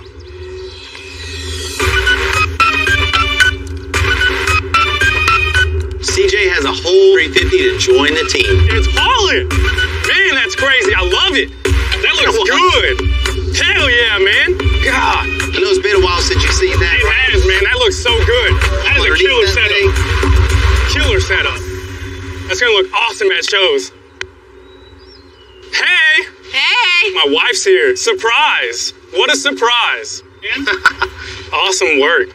Looks good. Thank you. Look at me. Little one, what's up? Bill had the whole family here, the whole fleet, and it was just super cool. CJ, when this thing came in, you know, you couldn't even drive it, much less put this thing to work. Once we started getting into this thing, tearing it apart, it was just nightmare after nightmare. Like opening a can of worms. It just never stopped. We went from front to back and got it rolling forward. Safety wasn't a big concern with the last shop, I guess. As you can see right now, problem solved. 6 all in the car. Yep. You see on the front axle was just garbage. Yeah, it was bad. It just looked like it was going to fall apart in any second. We ground off all the old welds, re-welded everything, body worked and painted, made this thing look good. This thing's coming at you, you see it, so it's got to look good. Yep.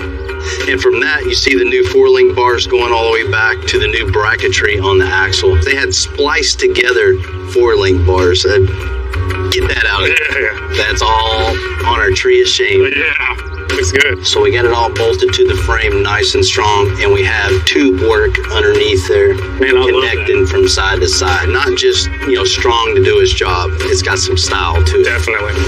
And now it looks amazing. The tubing, the support, it's just good that he went through every inch of this truck to make sure that it was perfect.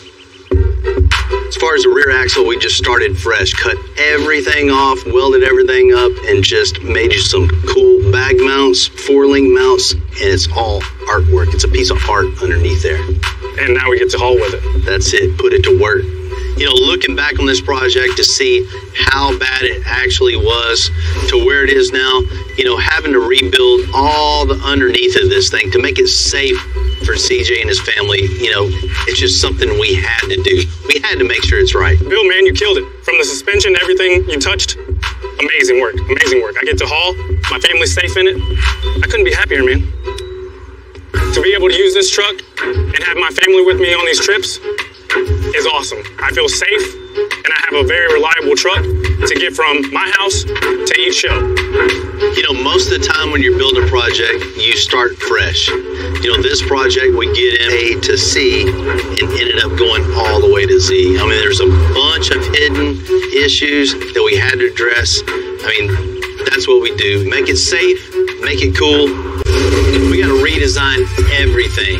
If it was bolt in and easy, then everybody do it. Ready to head to the future? 2020 Freightliner. Whoa, heavy metal. It needs to be able to push 45,000 pounds. 45,000 pounds? We got to put some extensive style in it also. Oh, I'm definitely going to stay and watch this. I'm Bill Carlton. I built my first truck when I was 16. And ever since, me and my guys have been out here creating with our hands. Building the biggest, lowest, baddest custom trucks and cars in the game. People don't come here for what they need. They come here for what they want. This is Texas Metal.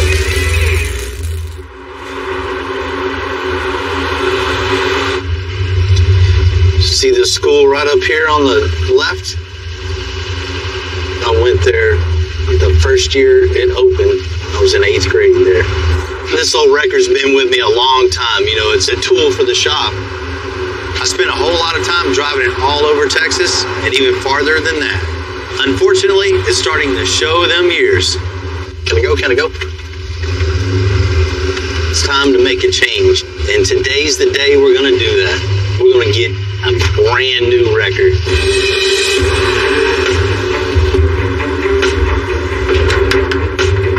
My old friends at RPM build customized records. They told me the new record is ready for pickup.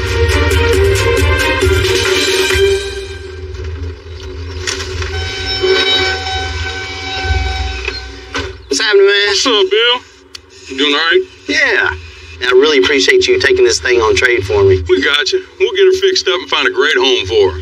Meanwhile, we'll put you in something head to toe under warranty. Man, I can't wait to see this thing. You ready to check it out? I'm ready to check this thing out. Let's see it.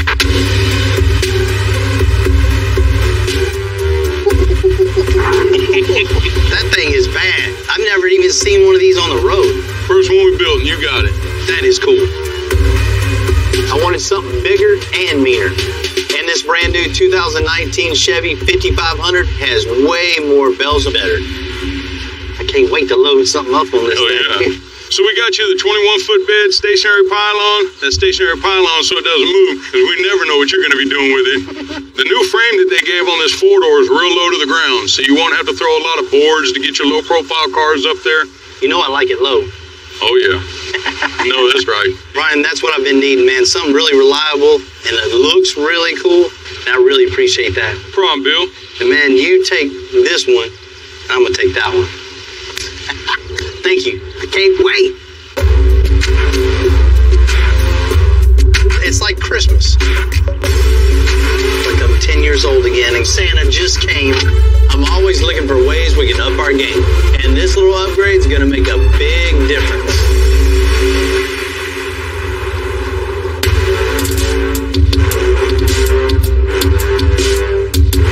I got a call from my old buddy Jewel. He wanted me to come by and check out a project that he's been working on for quite some time. What's happening, Jewel? What's going on, Mr. Bill? How you doing, man? All right. This is it, huh? This is it. Oh, El Camino, man, you don't see too many of these things. That's right, Bill. 1973. The El Camino had a run for almost 30 years. This one is a 4th generation as past couple of years. We've had our hands on it by building a chassis, adding coilovers, and putting a new 6.2 in it.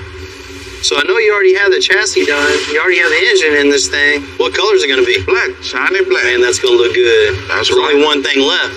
The interior. And that's where you come in there, Bill. Yeah. I need the interior to look like the outside of the car. Fabulous. Well, you know we got you on that. The reason I won't be able to do my interior because I like how he custom do everything. So what are you thinking, Jewel? This car's a 1973, man. I want it to look like a 2073. So something totally futuristic. Just get rid of everything that's in here and come up with something totally custom. That's what I'm looking for. On these old bucket seats, you kind of want to stick with something like that. What I need old for? Chunk it. So something just totally unique, totally custom. As far as the dash, we'll come up with something that looks really cool. New cluster that might hold them things in a little better than that. New AC vents. We got to build you a really cool console that flows from the dash all the way back. That's right. Totally free flowing and totally look futuristic. That's what I'm talking about. And as far as stereo, I want them to hear me when I'm coming down. so you want something loud looking, you want loud sounding. See, Bill, you know exactly what I'm talking about. This thing's going to be cool. It's going to be our first El Camino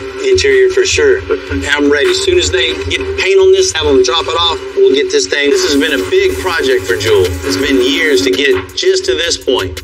And in the end, it's the tiniest details that take this whole thing over the top. Clear? Yeah, we're clear. Coming down.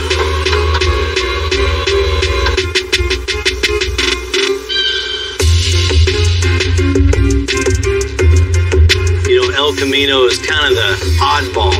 It's not really a truck. It's not really a car. So some people love them. Some people hate them. And Jewel loves them. Most definite challenge to make it different, making it futuristic and something that, you know, he can enjoy for years to come that won't be outdated. I'll know this thing is right when People walk up to this, they will automatically think this is a cool custom truck car.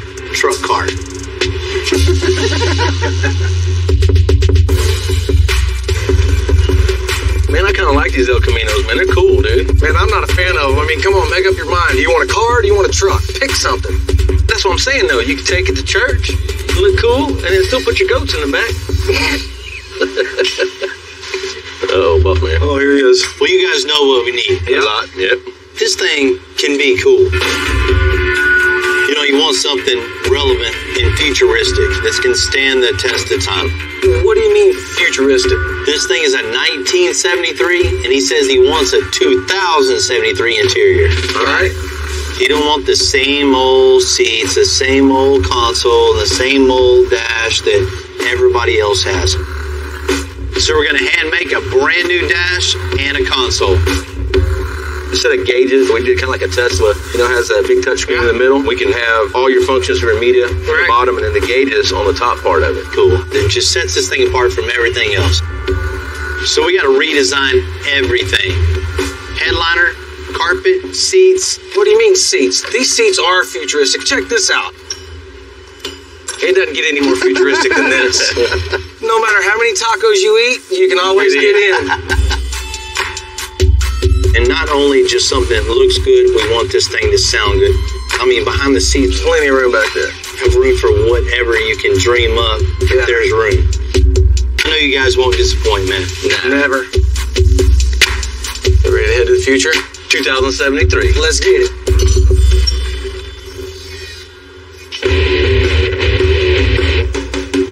Because it's a complete do-over, Heath and John are going to take this thing all the way down to the bare metal.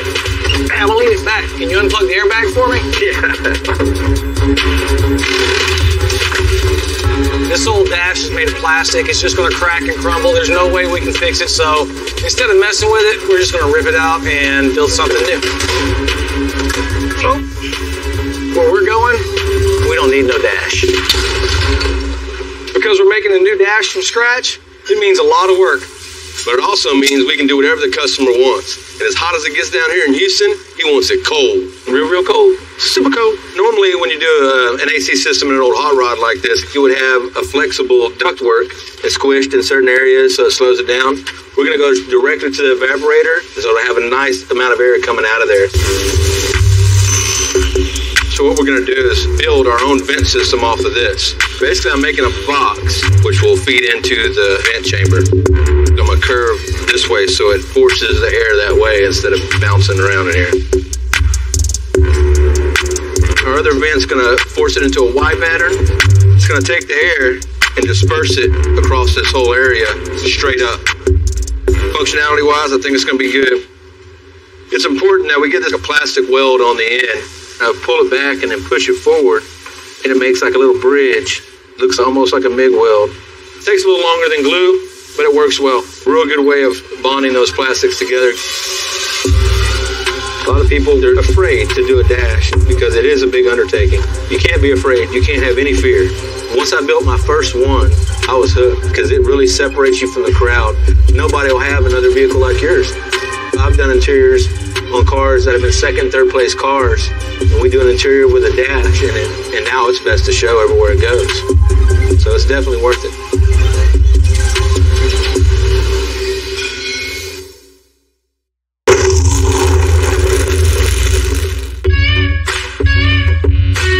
When a customer comes to us with this dream project like this 73 El Camino, it's on us to create something that's way over what he's expecting. That's why Heath is making the dash completely by hand. Now what we're going to do is start designing the dash around our temporary vent. So I'm going to build the sides first. This shape right here determines the whole shape of this lower dash. Being that the air vent has got a different arc in the lower portion of the dash, these ribs are different all the way down. As they go and move along the dash, each one of these fits like I want to. It's a little bit extra effort, but it's worth it in the end. We have a structure now. I'm going to go ahead and skin the whole thing with 1/8 inch PVC so it's smooth with as little body work as possible. And then I'll go from there and form the rest of it with a little bit of heat, a little bit of pressure.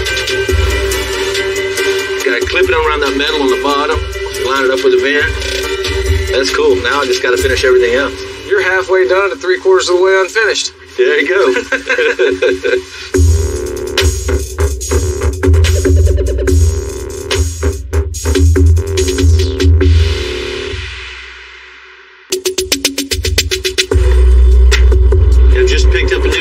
Running it back to the shop. You know, we've done a lot of different builds over the years. Each one has their own little challenges. Any job, when you're building something totally custom, you're doing it for a purpose. This job is no different. The sheer scale of this one is what sets it apart. What is this?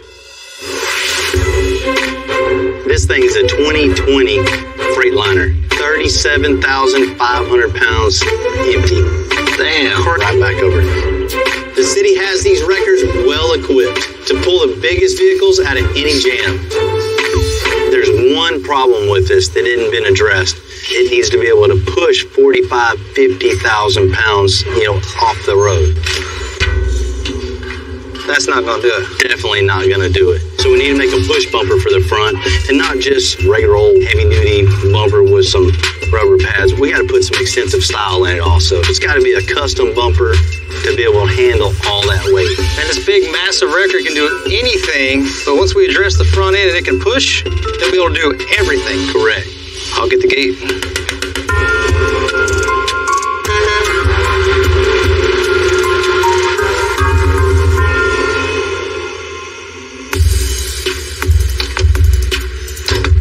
The new wrecker smell. Man, just looking at this truck, you can just see the strength in it. Every part and piece is overbuilt. And we have to take that over the top thinking and really add a lot of strength to the front of this truck. There's a lot of projects that come through the door where, they have to have strength and style, but this one is times 100. It's a cool truck, huh? What we're doing is building a new super strong front bumper that'll be able to push 45,000 pounds. 45,000 pounds? That definitely not gonna do it. That just fold up like a can. Before we get this thing all stripped apart, let's get some chipboard and really get a visual of how I want the bumper to look. It's supposed to be 24 inches, but that corner right there, if the front wheel goes in a hole, this thing's just gonna dig right in. So the best thing to do is slope it up a little bit, keep it from dragging on a curb and make it look a lot cooler too. Yeah. Man, you ready to get that plasma fired up? Hell yeah. So with this bumper having to push 45,000 pounds, we're going to have to go with the thickest metal we can. 1/2-inch steel plate on your fingers. Whoa, heavy metal. Tell you, 1/2-inch plate definitely isn't a quick process. With the plate being thicker, the plasma has to penetrate a lot more metal, and it has to move slower so that when it does penetrate, it doesn't give us an angled cut. So have to slow down the whole process so we can get that perfect straight cut.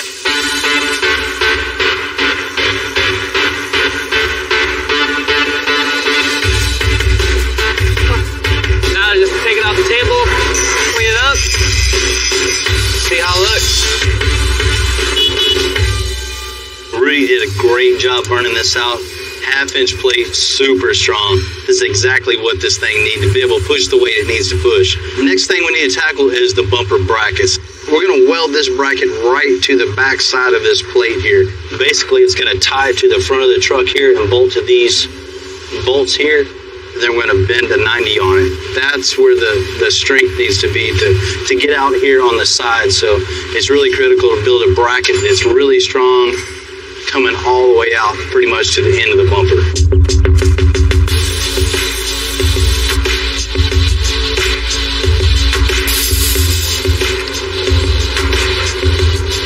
That's hot and heavy.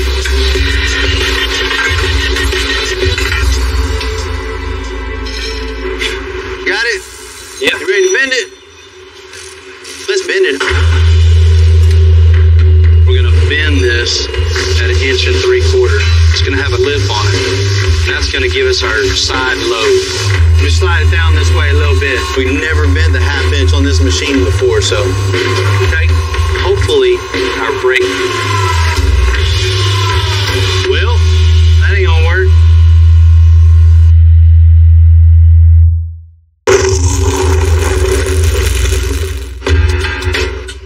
You know, with all the flash floods, hurricanes we get down here in Houston, the city wants a bumper on the 2020 Freightliner to be able to push 45,000 pounds. Our new half-inch steel bumper is definitely going to do the trick, but our brake wouldn't do the job, wouldn't cut it.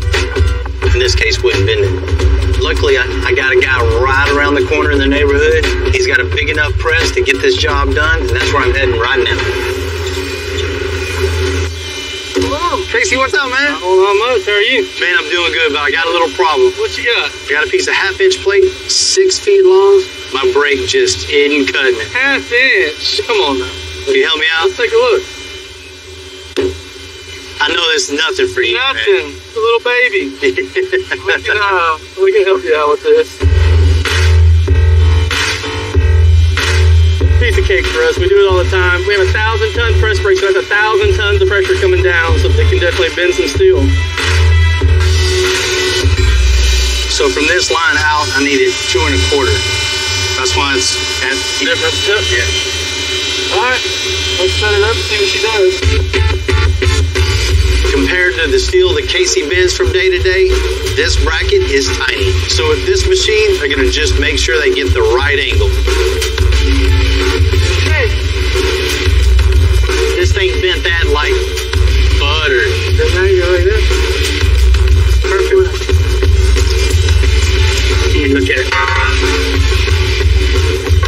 Man, that's on the money right there. Appreciate that. Thank you, man. This is exactly what we need. It's a perfect 90 degrees. Once we get this on the bumper, it's going to be able to push whatever's in front of it. You better look out. Don't get in its way.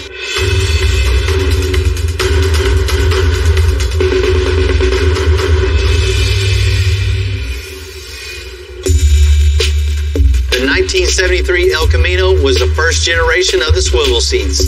Heath and John have convinced me to keep the swivel. But if we're going to make this design as futuristic as Jules asked for, the rest of the seat has to be totally custom. As you can tell, this seat isn't very futuristic looking. We're going to strip it down, get all this off, get the foam out of it. We just need to figure out a mount and a shape for our headrest mount that we're going to have on here.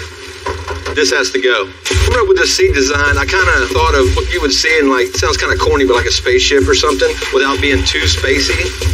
Transfer this to expanded PVC. We're going to use a router because it's got a flush trim bit on it. We can go all the way around, and every piece we make will be the exact same size. There we go.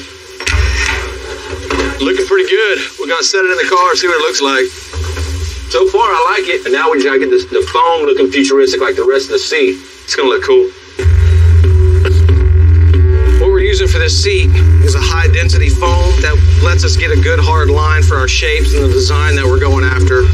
Even though I'm not a huge fan of El Caminos, in all honesty, it just makes me want to take this one over the top even more, so even I love it. Take some PVC, heat mold that into place. We're going to use a weighted sandbag here once it's all nice and hot. You mean this? Yeah, go for it. It'll mold and bend in the way we want to, kind of contour to the seat. That way the sandbag gets its hands burnt and not me.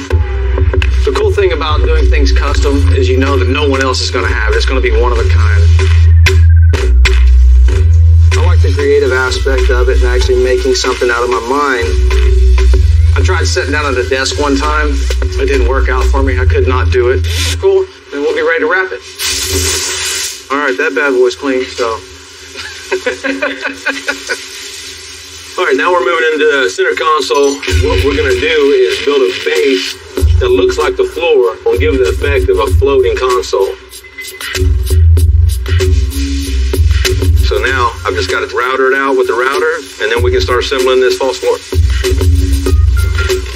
Cool, that fits. All right, looks like it's fitting pretty good. Now I got to figure out the sides, make chipboard templates in here, and then replicate those out of 1/4-inch PVC, and then we'll attach it to the side. I can put a little heat to it, fit it a little better around these bottom corners. Punches are right next to the gas pedal here. We don't want nothing protruding. It's always good to run a heat gun in 100-degree Texas weather. All right, set this sucker in here. Uh-oh. It's not gonna fit.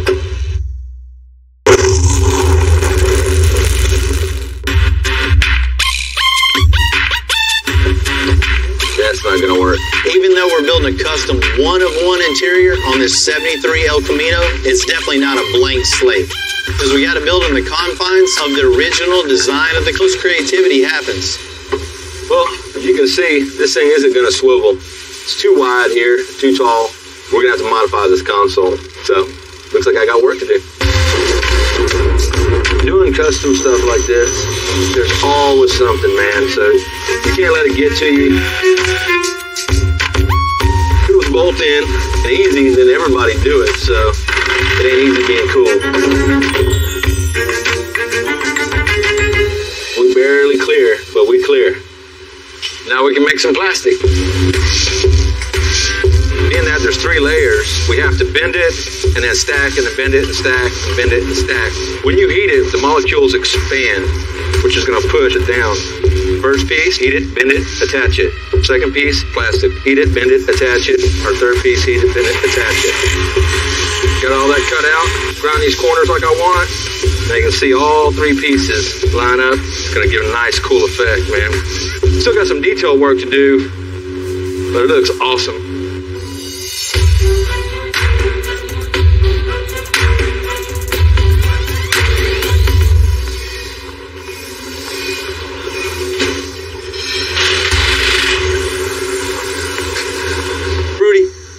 Yeah, man. See what we got. Think it's gonna fit? Yeah. Rudy's done an awesome job getting these half-inch steel pieces ready. Now we can tack them on the truck. Okay, next piece, we got our upper bumper bracket. We'll poke 2 holes in this. We'll be able to bolt that sucker. This really supports the edge of the bumper out here. Look good. It's gonna look good. This thing looks mean. Compared to what it was before and what it is now, night and day.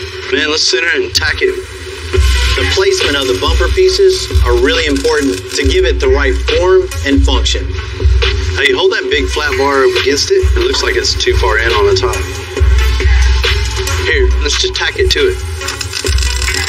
You know, the long straight edge right there, you can see exactly where the grill is versus the straight edge. It's farther out on this side from the fender to the top of the bumper. Fender, see it? You have the straight edge with the grill and the bumper, you know it's on the money.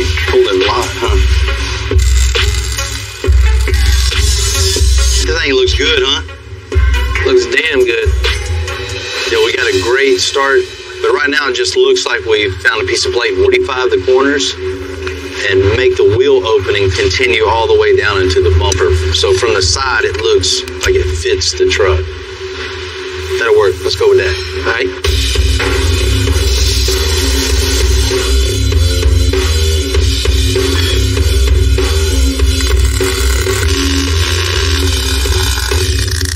All right. I think we got enough stitch welds on this thing to transport it over to my welding table. So being that our big beefy bumpers made out of half-inch plate, my welding process is going to be stepped up just a little bit.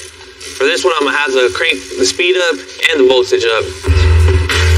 So voltage is how hot you're going to be welding. So for thinner metal, you want to keep the voltage down. That way you don't just burn right through the metal. And for the thicker metal, you want the voltage up pretty high. That way you get it nice and hot and actually penetrate into the metal. You want your wire speed up high. Because you're burning really hot, you want there to be enough material to come out and burn into the metal. Well, it looks like we're done welding our bumper completely out. What we're going to do next is we're going to go ahead and grind down our welds on the top of the bumper and the front of the bumper, make it look nice and smooth, and then send it over to powder coat.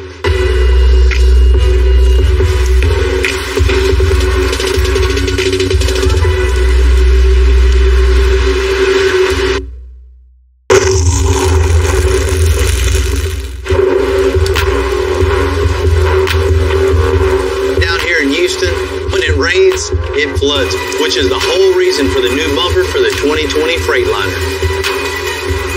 Because sometimes the city has to push big rigs out of the way and fast.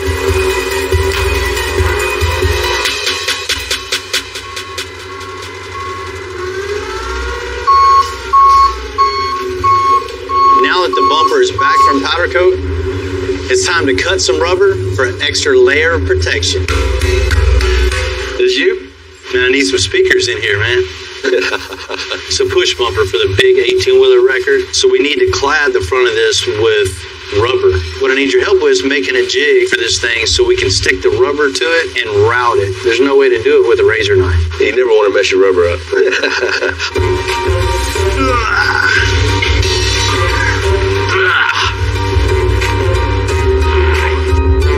You know, this is definitely one of those steps that nobody ever knows that you do. We're taking the time to make sure all the edges, sure this is right when it leaves and looks as good as it can. Man, let's make it just a little cooler. Maybe 3 lines in here. You know, we'll cut out little windows in this. It won't affect anything when it's pushing, but it'll give us a little more color on the front. If we could just spend a little bit more time to make it a lot better project, man, it makes me sleep better at night. Ooh, thank God it didn't break that.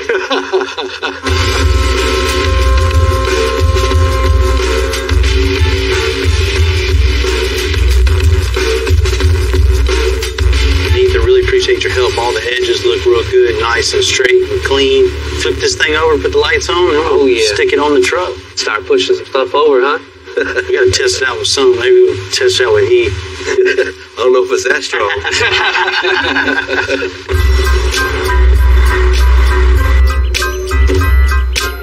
What are you doing? We just built the bumper on the big wrecker, right? I want to test it. You're gonna push the toter. Yeah, with the wrecker. Rudy's backing it up right now. You wanna check it out? Oh, I'm definitely gonna stay and watch this.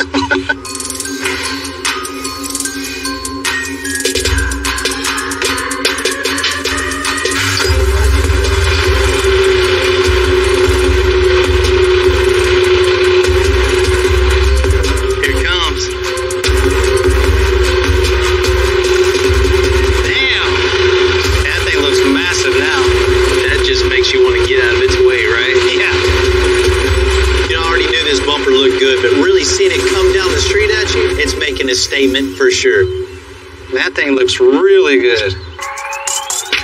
It fits the truck now, like perfect. Yeah, and this bumper ain't no punk either. That's not 1/4-inch plate. That's 1/2-inch thick. You're definitely not gonna bend that one. No, it just fits and flows like it came with the truck. From the engineering to the form to the function to the overall style, the looks. Yeah, I did a real good job. That's the point, right? Look just as good as I do coming down the road. Anybody else hear that dog? From where this thing was, it was just wheat. And now, this thing is super strong. And if Timmy's impressed, you know we built something cool. It definitely looks good, fits good. We want to make sure it works good.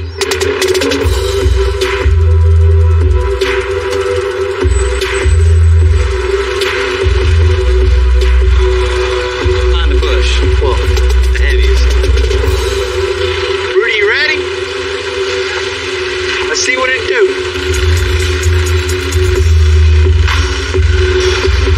Ain't nothing to it, Rudy. Man, got it, man. And no flex at all. Man, no problem. That's form and function right there. Right? No problem at all. 45,000 pounds is nothing for this bumper. I definitely think not only looks good, works good, functions good, and it's super strong. And y'all didn't tear up the toter, huh? Yeah, I know you was worried about that. Before we took on the interior, we've been working with Jewel on this 73 El Camino for a while now. We installed a new LS, and Matt's getting this thing running.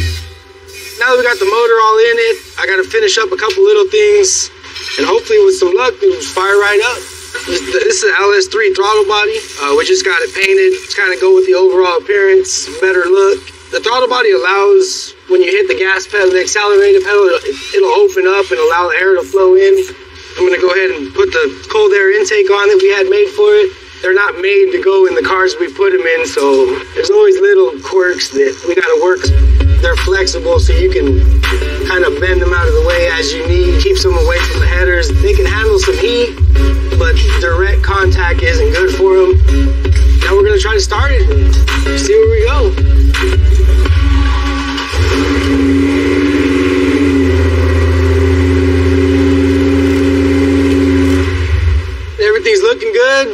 sounds strong. We're ready to get this thing on the road and see what it can do.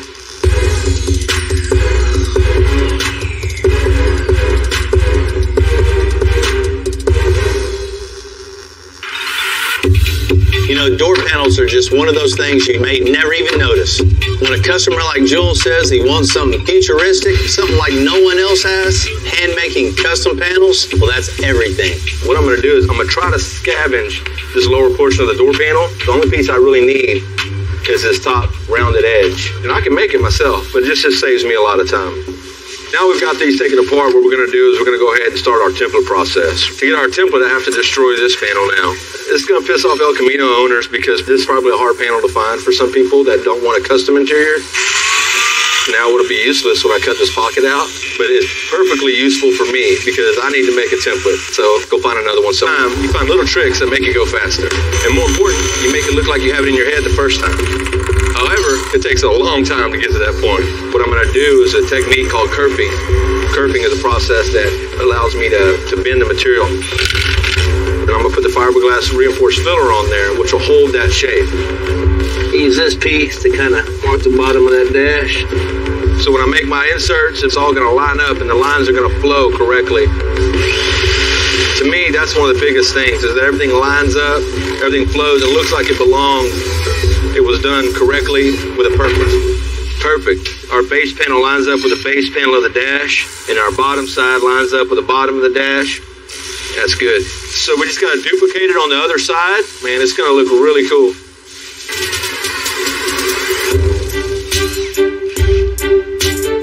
Now that we got the console laid out, it's where it needs to be. The next thing, and the most important thing we need to do, is put some tunes in this car. I'm going to go with a smaller driver, put it in a ported enclosure. That way I can tune the enclosure, get more bass out of it, and we'll really make something cool in the back of this car. All I want to do now is cut a hole for the woofer and a hole for the port. And just like that, hole in the box. Basically what the port does is it tunes the enclosure, get this sound real nice and crisp and tight and solid. We're going to run with a 14¼ inch port. The longer the port, the lower the tuning frequency. This box is tuned at 32 hertz. Now that we got the port in the box, all I got to do, put a little sealant around the outside. I'll run on the inside with some liquid nails to hold it in place, good and solid. This box is finished.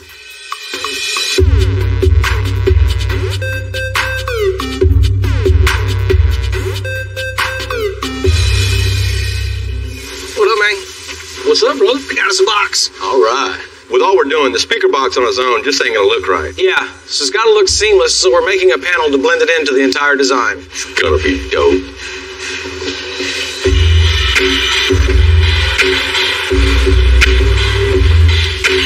We're trying to get some depth on the box, give it some dimension, instead of just being a square box back here, because we don't want a big block on the side of this thing when you open the door. We want it to be nice and flowing from the doors all the way to the dash. This thing's gonna be cool. The next thing we want to do is start working on the bottom. And I'm gonna kerf it, that way it'll bend and we'll get a nice curve to go back in on itself and get a good shape on this enclosure. Now that we have the curved wood in here, we just need to just get it to fit just right and we'll fiber all it in. The main important thing to me was this transition, making these curves more natural looking, helps it all flow back into the car. We don't want it to end, so we're going to continue it all the way through, make one complete piece of art.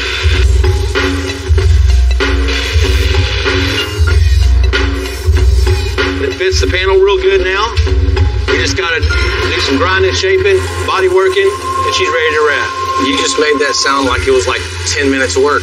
It is. I ain't doing it.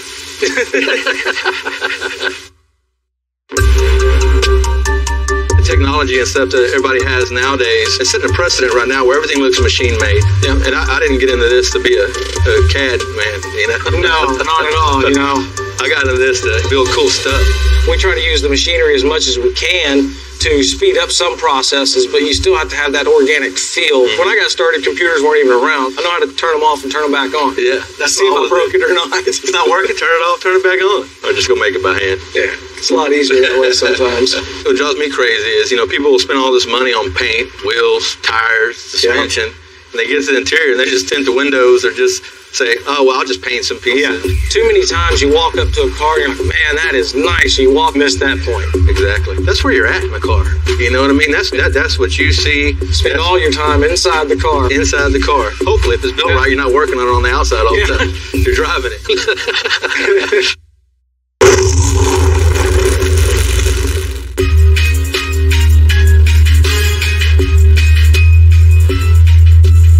Originally came in wanting red interior on his 73 El Camino, but that classic red, it just doesn't scream the future. So we changed it up, with his blessing of course, to a clean, modern blue leather.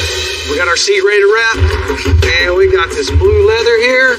We'll give it a good contrast with the car, give it a nice futuristic feeling. We'll take the patterns that I just made, cut it out, glue them to some foam, hit the sewing machine. You know, when we're doing our custom seats, they're far different from doing any factory seats. Our factory seats already have patterns. Everything on these have to be figured out, you know. There is no rule book on how this is supposed to go together. You just gotta kind of shoot for the stars. Now, we move on to wrapping everything. Let's start working my way through the door panels and move on and get the whole car done.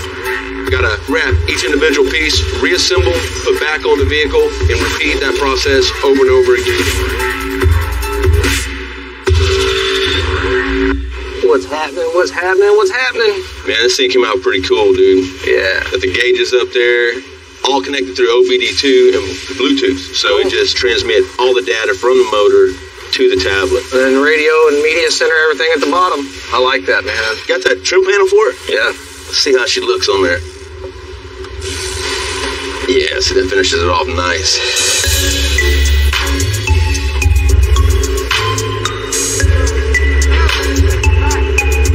You know, El Caminos have always stood out just for what they are. Part muscle car, part truck. But I can safely say there's never been another one created like we made here. So we're going to take Jewel back to the future so he can see his 2073 interior for the first time.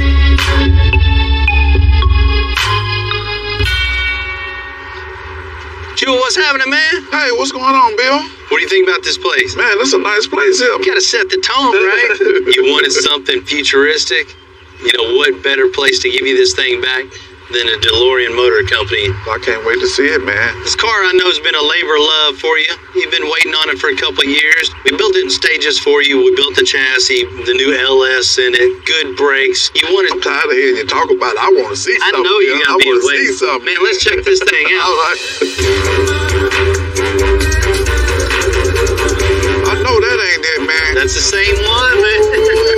Bill, that's what I'm talking about. It looks mean when it comes to you. It's a presence when it's coming at you, right? Bill, totally different car, man. Totally different car. Ooh, man, look at that steering wheel, he's man. The one that's, you know, created this interior, this thing. Man, ooh, I love you for that, man. I love you, man. Come on, man, give me a hug, man. I love you for that, man. Man. Car look real good, man. I'm talking about real good. It can't look no better. You know, when it came in, man, it was rough. It's definitely took some time, but it's been a labor of love to really make you something special. When you said 2073, you weren't playing around, Bill. Man, it smells brand new. It smells brand new.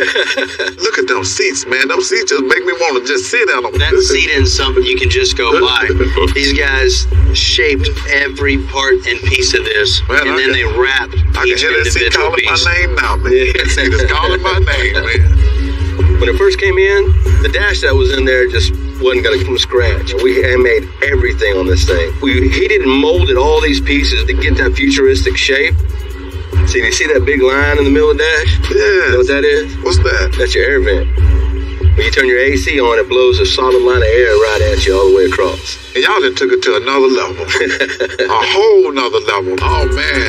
The seats, the headline, the center console, carpet, everything match. Can't ask for it to be done no better. What you don't see is any gauges in the dash. Yeah. That's where they come up with something really cool. That tablet has all your gauges up top. That lower one down there has your radio.